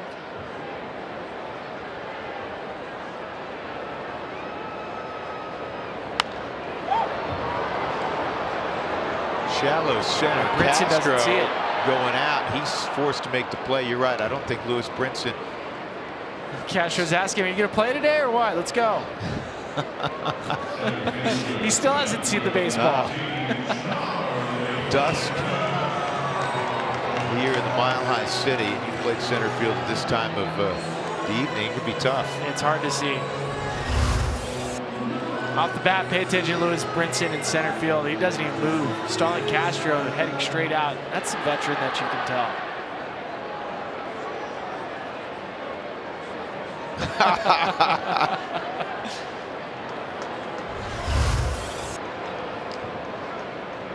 Hey, dude, you want to get involved here? I'm halfway to the wall. That was great. Strike 1 on Charlie. An RBI single in the 4th. Terrific at bat. Fouled off a number of high-quality pitches from Wei-Yin Chen, and then hit a soft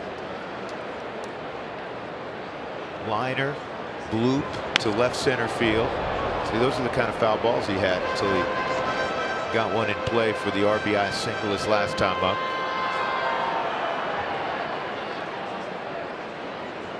Will be the 35th this year for Charlie.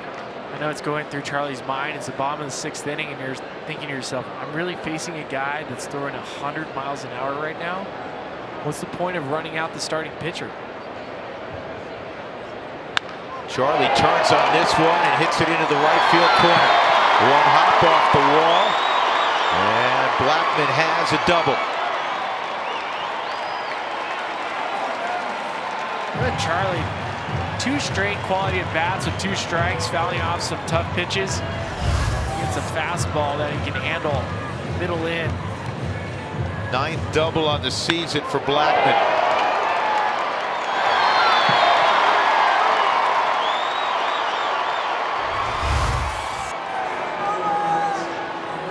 $105 miles an hour off the bat, 101 coming in, 105 going out. The guys at this level, the elite guys, the Blackmans, the Arenados, they can turn on a bullet. They really can. Well, Nolan's trying to keep his night perfect. 2 singles and a 2-run home run.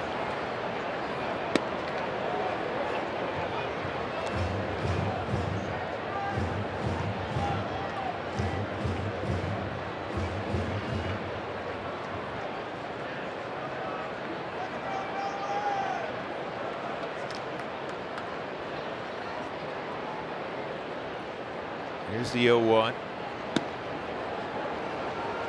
Here's the ball he destroyed back in the 4th.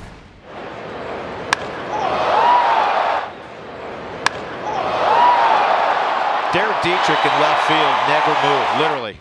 Didn't even take a step. Yeah, he turned around, put his hands on his hips, watched where it landed. It took a while to land. A ball and a strike on Nolan. 2 balls and a strike. Nolan with runners in scoring position, hitting .371, 5th best in the National League. Freddie Freeman having an extraordinary year again for Atlanta. Brian Anderson's playing in this ball game. Matt Kemp. It's like the Matt Kemp of 5 years ago. And there's Gerardo at .391.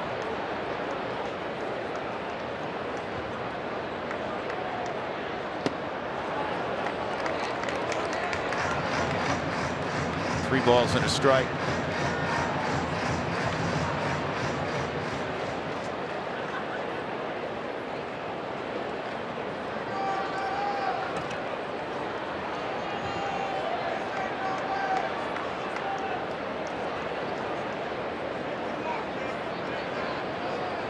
Two outs, Charlie at second.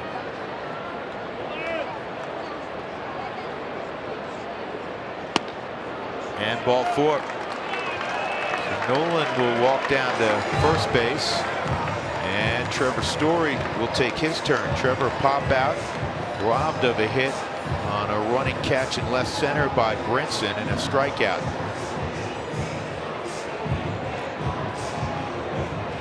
Eliezer Hernandez is now up in the Marlins pen. It's a whole new ball game with RBI Baseball 2018. RBI Baseball 18 delivers all new franchise mode and much more. Learn more at rbigame.com. Rated E for everyone.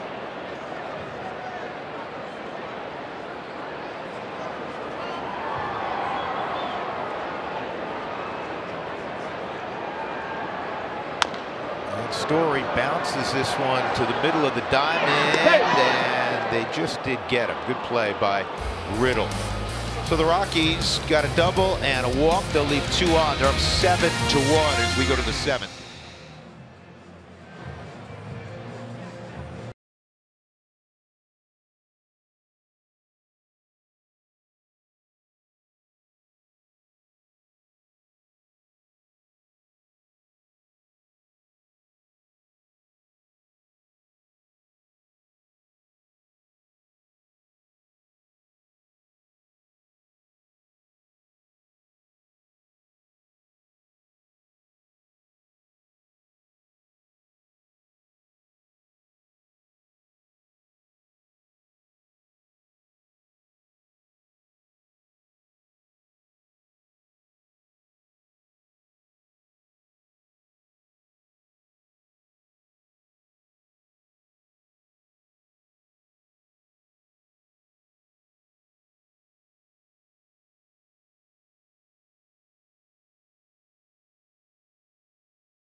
AT Sportsnet is brought to you by Southwest Airlines. Low fares, no hidden fees. That's transparency.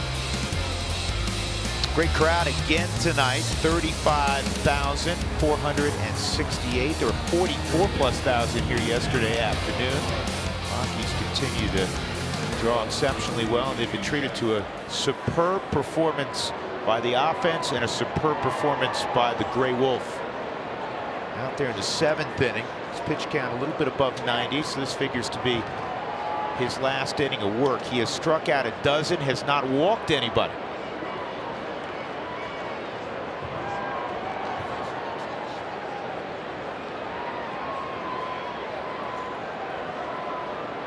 J.B. Shuck's going to be the pinch hitter, and he hits a ground ball to Trevor, and he's out by half a step. That's a really good pickup. An in-between hop that Trevor had to glove as he sprinted forward. Work on those one-handed plays all the time. He's got marvelous hands. 1 out. And you love it, 1 pitch, 1 out. Keep that pitch count at 94. You get some quick outs. Dietrich has been a thorn in John Gray's side.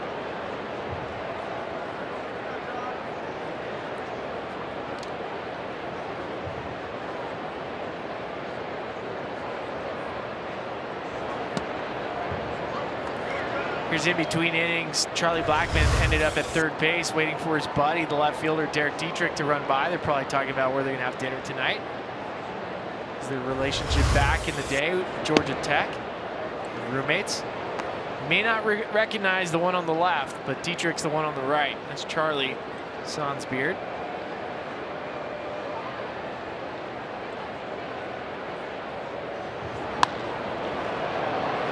And Charlie's going to get his name called again, unless Cuevas steals it. Noel makes the catch, and Dietrich is retired. 2 outs, and that'll bring up Brian Anderson, who's 1 for 3 tonight. Brian, the only thing he wants to accomplish here is not hit the ball toward Trevor Story. Been robbed twice in the game by Story. So watching Brian Anderson swing, it reminds me mechanically and same characteristics of Buster Posey. So you can picture Buster standing at the plate with the leg kick where he holds his bat. Not a bad guy to emulate, is it? Nope.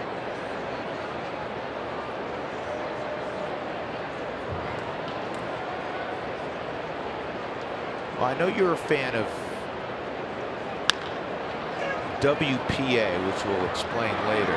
Brian Anderson right now leading the National League in win probability added by each at bat. There, he didn't add any win probability. Grounded out to Nolan. What a performance by Gray.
All Huskers fans are invited to watch the Rockies and Marlins tomorrow.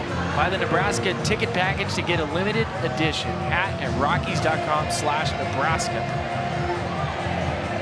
Just assuming all these people are Husker fans because they're wearing red.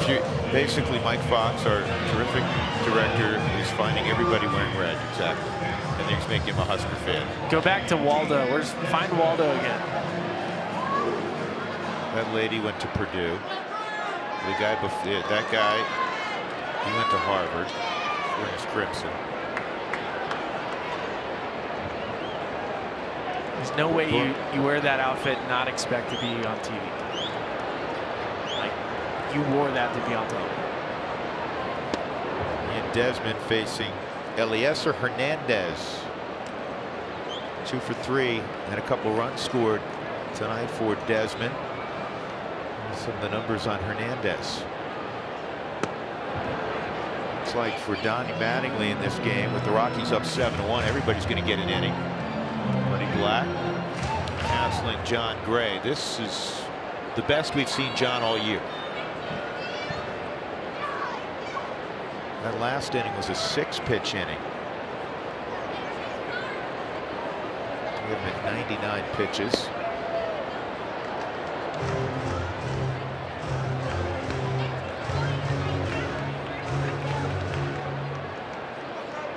And before we showed this shot, first thing Buddy did was give him the big handshake and hug. So John's evening is complete. 7 innings, a run, scattered 8 hits, 12 strikeouts, no walks.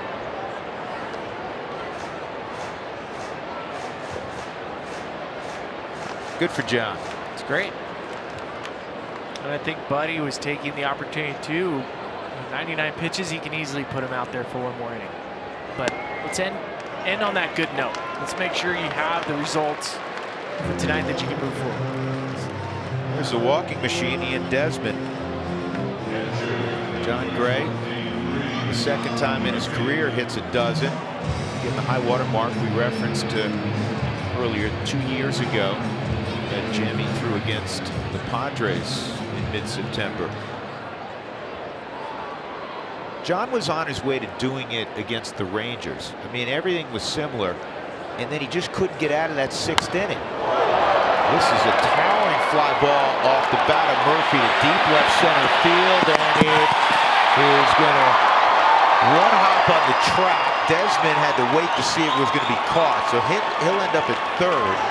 Murphy to 2nd. That ball went 420 feet, and it went 420 feet high.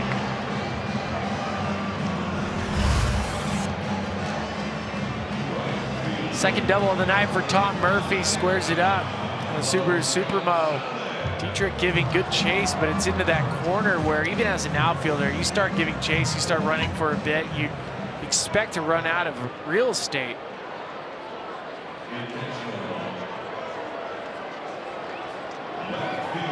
Desmond putting on his glove while running the bases. They intentionally walk Cargo to load up the bases, and here's Cuevas with nobody out. His buddy call these jugular runs. You're already up 6. You can really turn out the lights.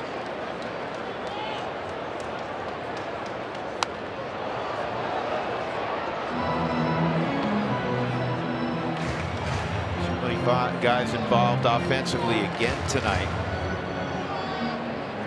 Blackman a single and a double tonight. Nolan's perfect. 3 hits and a walk, including a 2-run homer. Desmond's been on 3 times, couple hits.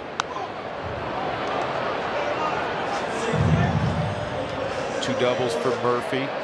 Cargo, single, double, intentional walk. Cuevas has a hit. DJ a sac fly and a walk. Gerardo Parra's in the on-deck circle to hit for Gray.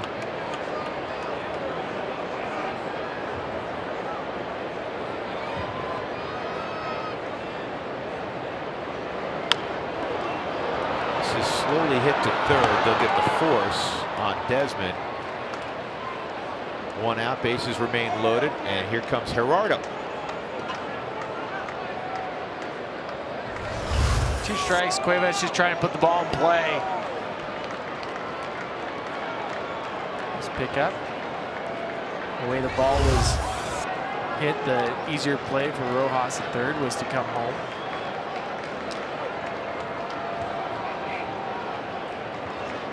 So Parra having a huge month in June. Will pinch hit. 367 average in the month of June for Parra, second best in the National League.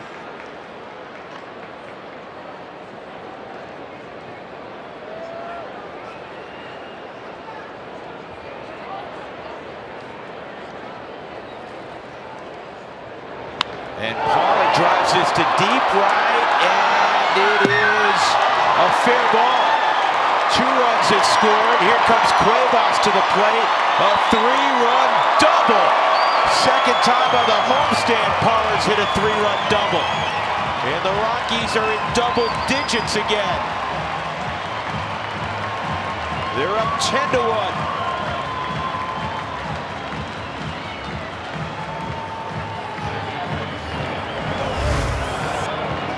Gerardo Parra, stay hot, changeup.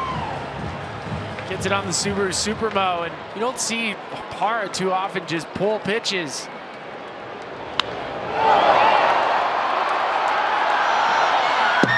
Good camera work. This was just inside of the foul. Looked like there was an opportunity. It could have been a home run. Also love that Noah Cuevas, even though the score is 7-1 in the 7th inning, he's the base runner at first. He ran hard right off the bat. Scored easily. Play the game right at all times.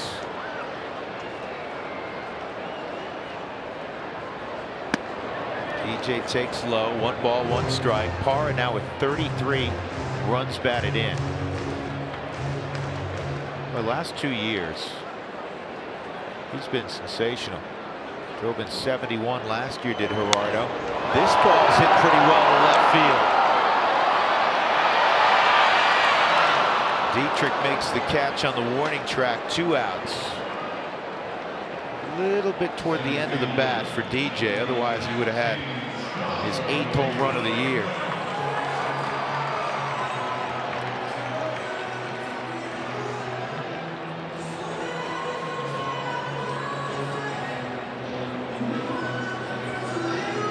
Four out of the last 6 games, Billy, the Rockies have produced at least 10 runs.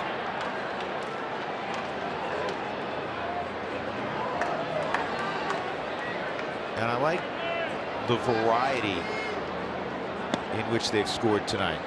They had a safety squeeze. They had a sac fly from DJ. You've seen a home run from Nolan. Number of extra base hits. Guys passing the baton if they don't see a strike.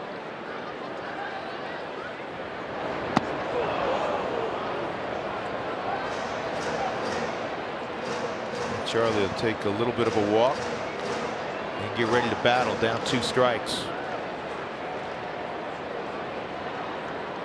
Well, Charlie doesn't throw away at bats. It's 10-1. He will not give away his at bat.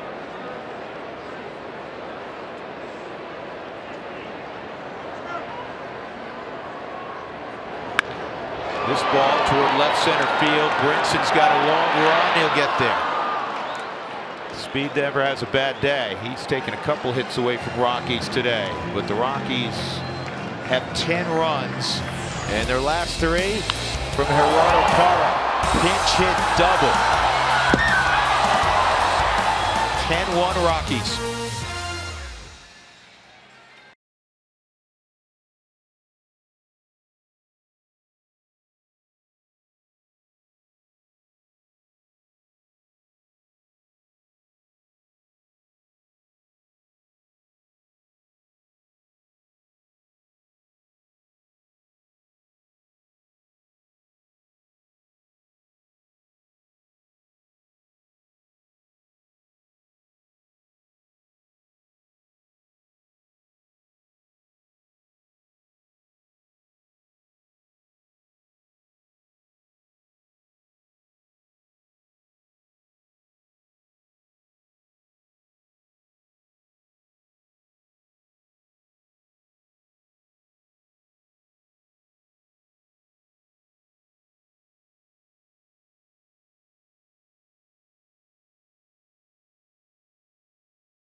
Time for our Kubota pitching performance of the night. Well, John Gray, sensational.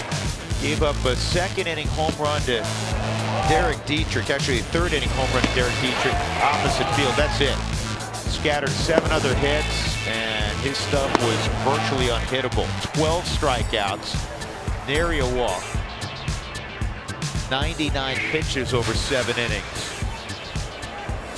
Great stuff. And now Yency Almonte, who was one of the stars of the ball game yesterday, his first big league appearance. He's thrown right into the fire, and he got 3 outs, worked out of a jam he inherited. Now he'll get a clean slate. In the 8th inning, it'll be JT Realmuto, who had 3 of the 8 hits against Gray, 2 doubles and a single. And some changes for the Rockies. Parra stays in.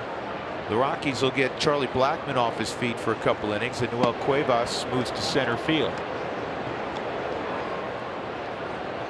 And for Charlie, who plays virtually every inning, a couple innings of relaxation, they're beneficial.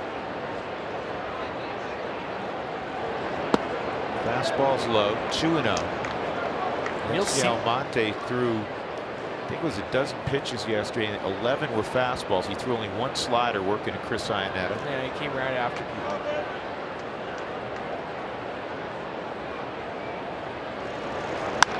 And that's live. Ooh, it eats up DJ.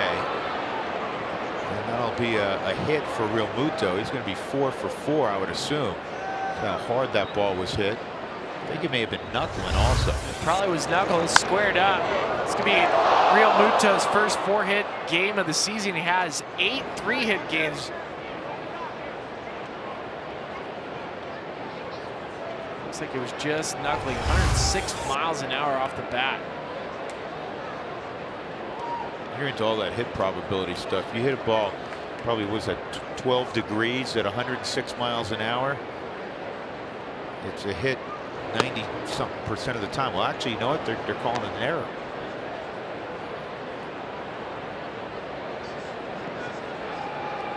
Again, in my book, you have to take into account what the baseball's doing. And I'm pretty sure the baseball's knuckling because DJ catches everything. Anyhow, runner at first, Realmuto. Justin Bour, happy he's facing anybody but Gray. He struck out 3 times against Gray. Got a 2-0 count. And 3-0. The Rockies, for the 2nd straight day, have a short bench, just 3 players.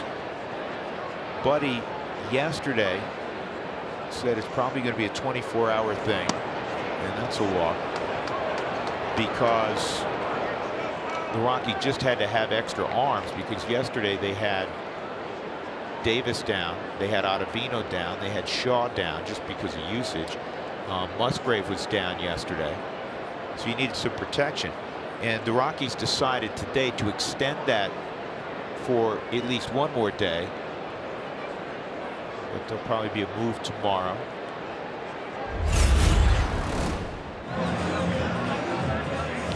Yesterday for Yency Almonte, coming right after Mets batters with his fastball.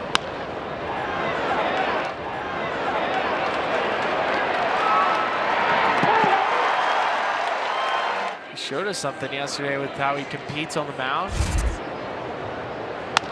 Ground ball, leave it alone, should be 2. There's 1, and safe at first. Castro got up the line. That's close.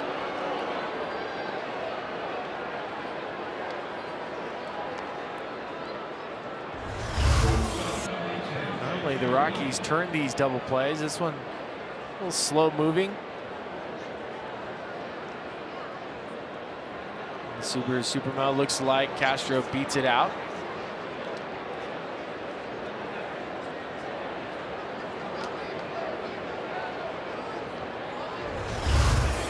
JT Riddle.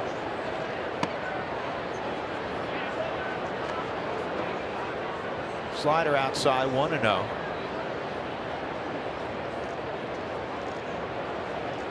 I know it doesn't sound like much. This isn't supposed to be faint praise. This is slowly hit, and you just take the out.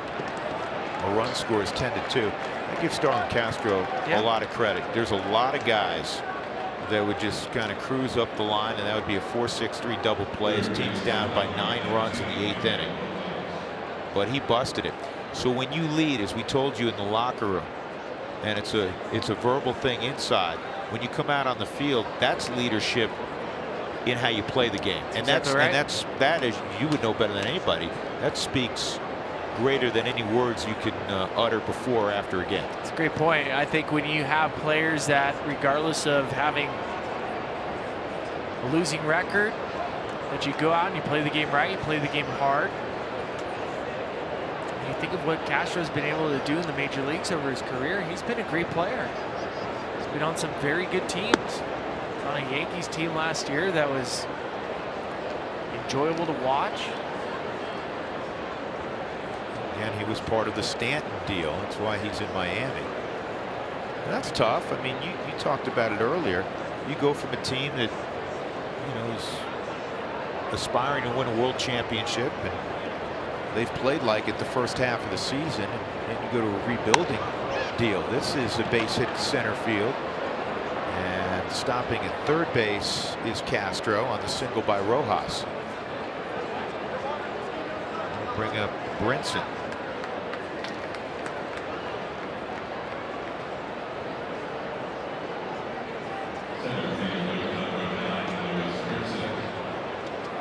Something we always say as professional athletes, somebody's always watching.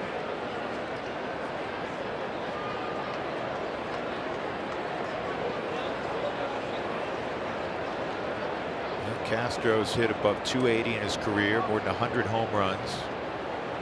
At the plate, Lewis Brinson takes strike one.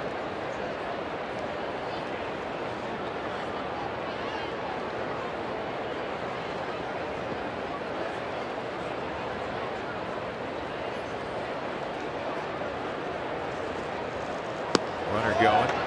Rockies don't involve themselves in trying to defend that. It will not be a stolen base for Rojas.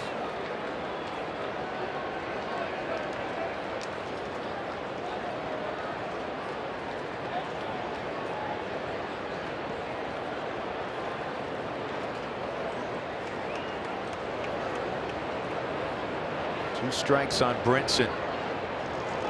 And Almonte fouls it off his body, so it'll be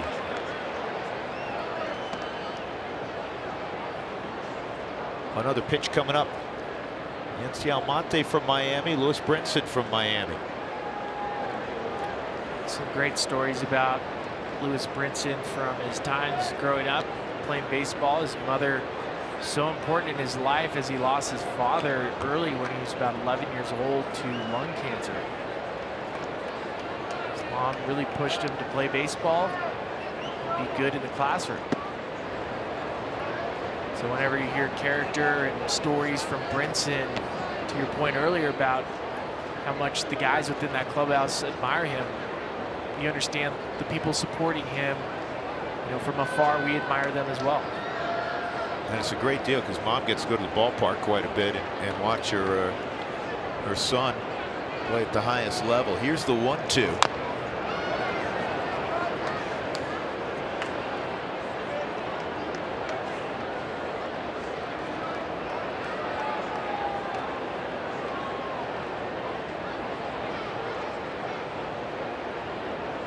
I'm sure people in Colorado Springs probably saw Lewis Brinson play. Spent some time, forget where the Marlins AAA affiliate is, or the Brewers AAA affiliate, sorry, when he was called up. Ooh, this kicks away from Murphy, and this is going to cost the Rockies a run. Castro comes home. That'll be a wild pitch. Rojas to third.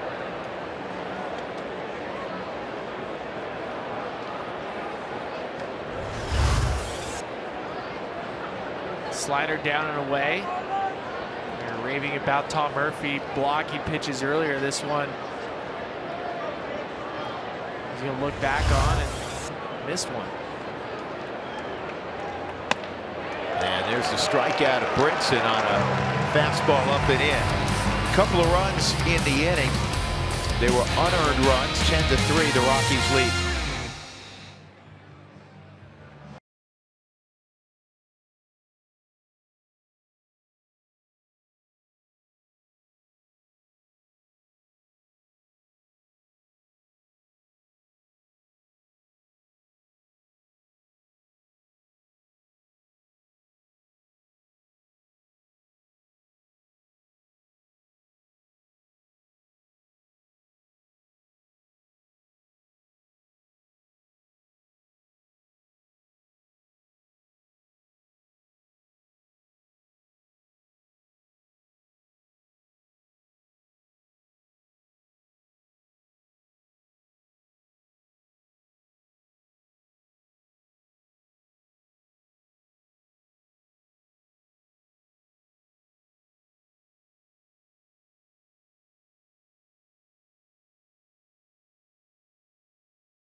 Dear lives, low fares, no hidden fees. That's transparency.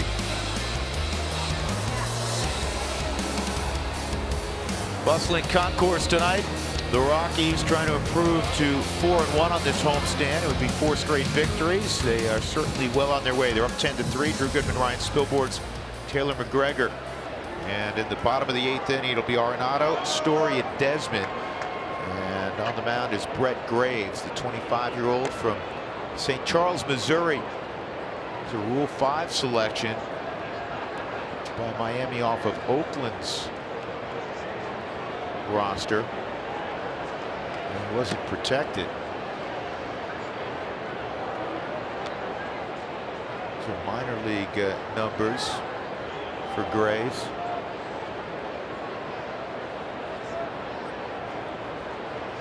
He started the year last season in the California League. And by rule, if you select a guy in the Rule 5 draft, he has to stay on your big league roster. And teams in transition, like a Miami, rebuilding, however you want to phrase it, they can afford to do that. A little more difficult to do if you feel like you're really in contention or going to be in contention. 2-1 on Nolan. Single, 2-run home run, and a walk.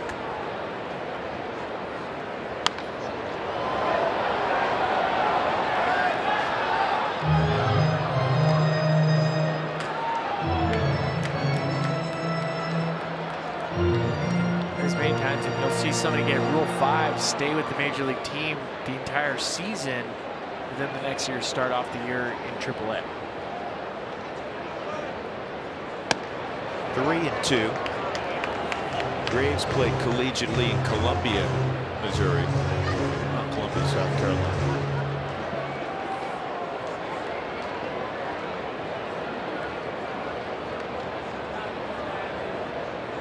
And he strikes out Nolan. First 15,000 fans through the gates for the Rockies-Marlins game on Sunday will receive a 25th anniversary season Blake Street Bombers t-shirt, courtesy of Coca-Cola. This thing's sweet. That is sweet, and I appreciate the gift. Thank you. We can't like it. It's You're not? It's mine. It's a famous photo that they took the picture for the t-shirt. And you know what? Let me see that. Ellis Burks will be here this weekend. Larry Walker will be here this weekend. Big Cat can't make it. Dante can't make it, but Walk will be here also. Vinny's always here. It's a chance Larry Walker wears, it looks like jean shorts, a t-shirt, and big Tevas. Larry's going to be up in the booth with us tomorrow at some point, as will Todd Helton. Curveball's in there, strike 2 on Trevor. Story tonight 0 for 4, pop out, line out, strike out, ground ball to short.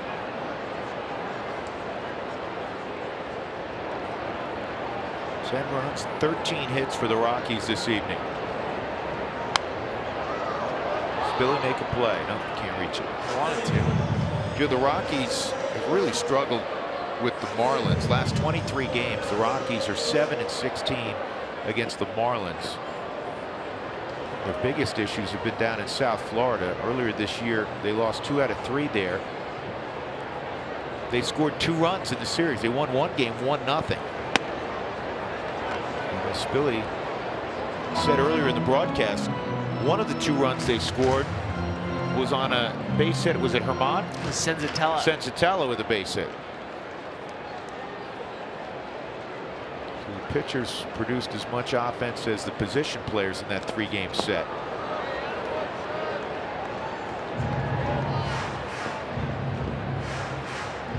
Tonight's been a different story.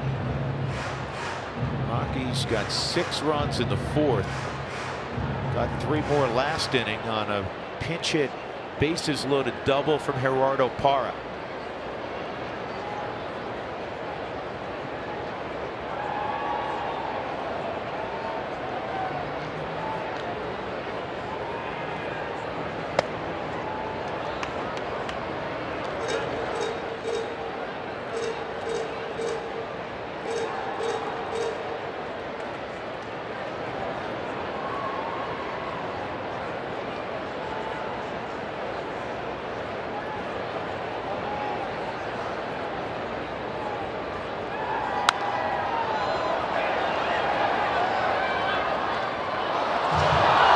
Chen started for Miami this evening. The Rockies continue to throw up large numbers against left-handed pitching. Chen went 4 innings, allowed 7 runs on 9 hits.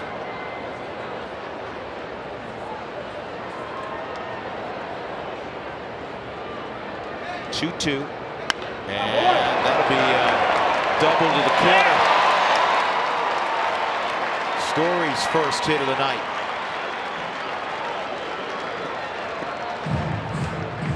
Welcome to the party. 19 doubles for Trevor Story. 1 more than Nolan. Check out Trevor Story's back knee touching the dirt. Going down to get that pitch. It's being an athlete at the plate. We always hear me talk about it. Jeff Houston talks about it. Corey Sullivan. We say try to be athletic at the plate. Don't be a robot. Sometimes you have to give up parts of your swing to make contact to get the barrel on the baseball. Desmond takes a called strike. 2 singles, a strikeout, and a walk. He's been on 3 times. He's scored twice.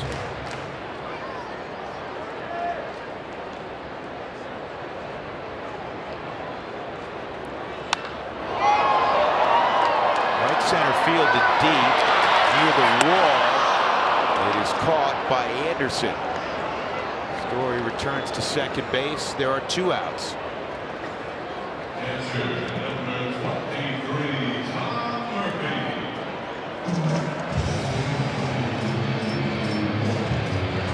Tommy Murphy, 2 doubles tonight. I'm going to point out, watch as Tom Murphy gets to the plate, takes that, it's a yoga stretch, and he looks at, there's a spot on every single major league bat. It's an ink spot. He uses that to focus. Do it every single time he comes out of the box.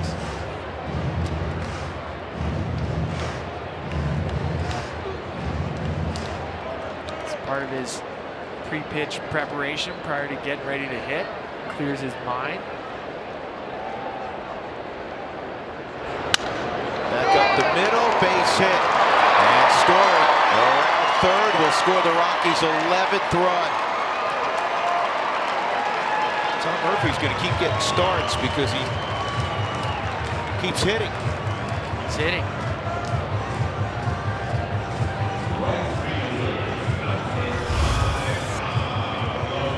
Third hit of the night, broken bat, right up the middle.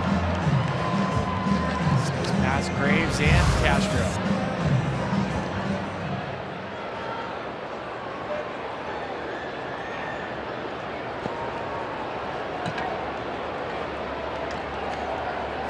Here's Cargo. Cargo's got a double, a single, and an intentional walk. 2 runs scored.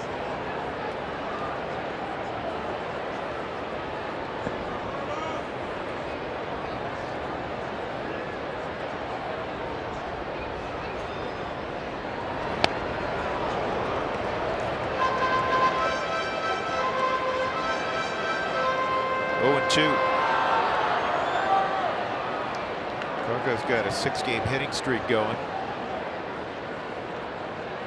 Hitting above 360 his last 21 games. And he's gone on 3 pitches. We'll go to the 9th inning. The Rockies are up by 8.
With you, you know what's better than 11 runs? What's that? 12 strikeouts from John Gray. You better believe it. We talked about this on the pregame show. This was a good team for him to face tonight. A lot of confidence. Didn't get rattled after the home run. How about that 4th inning? We got to see all kinds of offense. You get 5 hits, some singles, a double, and then a blast, obviously, by Nolan Arenado. Nolan Arenado homered in 4 straight games. Pretty fun stuff. We'll talk about it coming up right after this one, guys. We will see you in a few minutes. Brooks Pounders is going to handle the 9th inning. It'll be 9-1 and 2 for Miami, which means they'll get a pinch hitter here, Cameron Maben. 14th appearance for Pounders. He's been able to strike out hitters. He's also been a little bit unlucky with some of the strike calls against him. He had a couple pitches in his last outing that didn't go his way, and ended up costing him an extra pitch where some runs came across.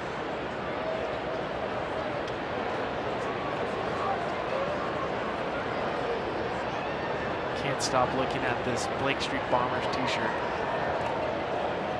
My t-shirt? How much you want for it? Now you go ahead and take it. I'll buy it for free. It's a good shirt. It's a great shirt.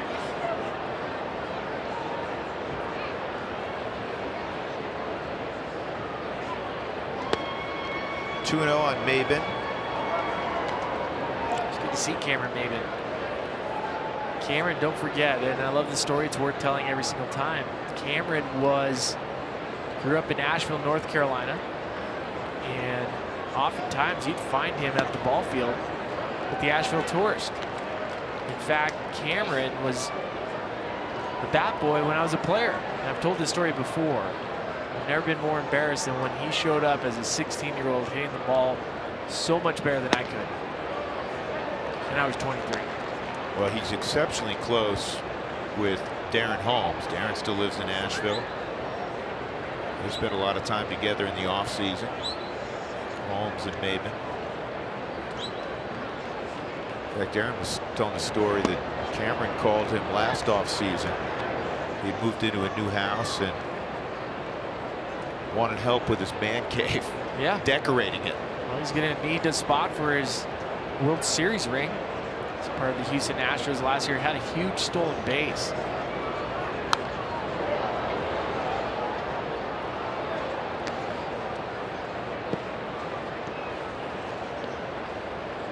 That's one of the places, there's so many places you want to see. It's the way I'm wired. And Asheville, North Carolina is strike 3 on Maven. Good pitch by Pounders. And you spent, again, a lot of time there. Beautiful place, I understand it. And guys return there. I mean, Maven, that's his home. Darren Holmes, that's where he lives. And it's one of those places I want to get to. You've never been to Asheville? I've never been there. You've never seen a game there? Oh, it's great. We're kind of busy, unfortunately, when they're playing. Oh, it's great. I wanted to see an Asheville game when Joe Mikulik was the manager there, because Yeah. you Good never know chance he what kind of throws a base. Yeah. This is rifled down the right field line off the bat of Dietrich. For Derek, that's his 3rd hit of the ball game. He's got a single, double, and a homer. Let's take a look at who's on the hill tomorrow. It'll be Tyler Anderson against Trevor Richards tomorrow. Tyler's been throwing the ball very well, and we will have a 1-hour pregame show from the field tomorrow, because we're going to celebrate the top 25 players as the fans voted in Rockies history, part of their silver anniversary celebration. Larry Walker's in town, Todd Helton's in town, Ellis Burks. You don't want to miss it. They're going to take batting practice if you're coming out to the ballpark tomorrow. I'm talking about the guys who are playing now. The old timers are going to take batting practice tomorrow. And they'll have an on-field celebration at 15-20 minutes before first pitch. So make sure you get here early if you're coming out tomorrow. And we'll cover a ton of it right here on AT&T Sportsnet. Again, a special 1-hour pregame show beginning at noon. 2-0 on Brian Anderson. 1 for 4 tonight.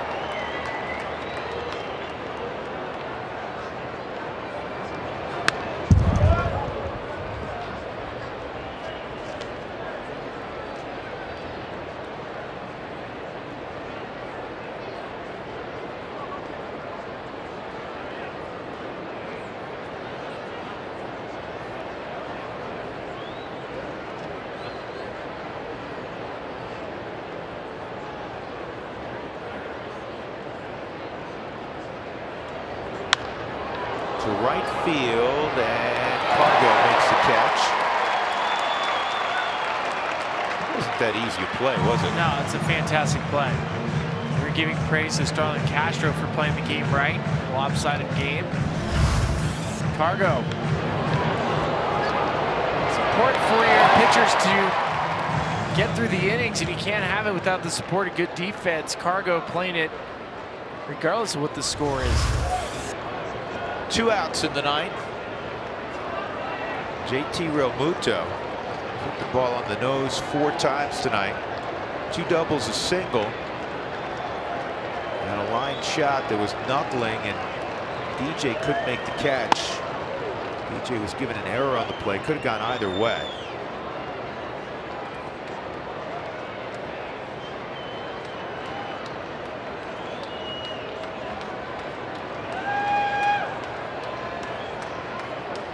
Second error this year on the Gold Glover LeMahieu.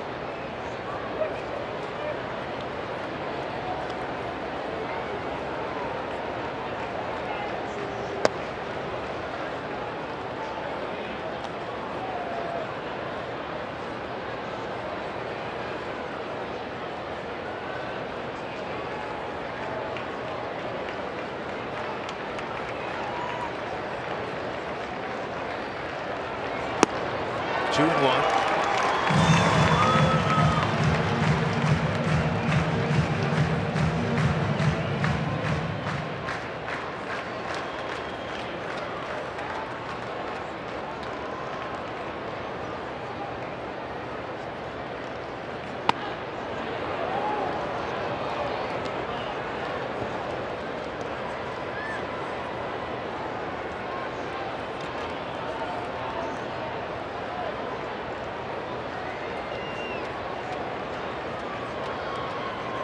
3-1 on Real Muto.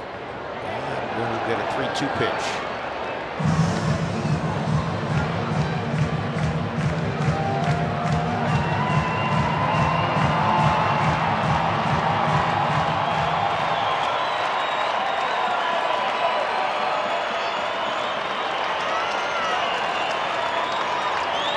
Three and two on JT Realmuto with 2 outs.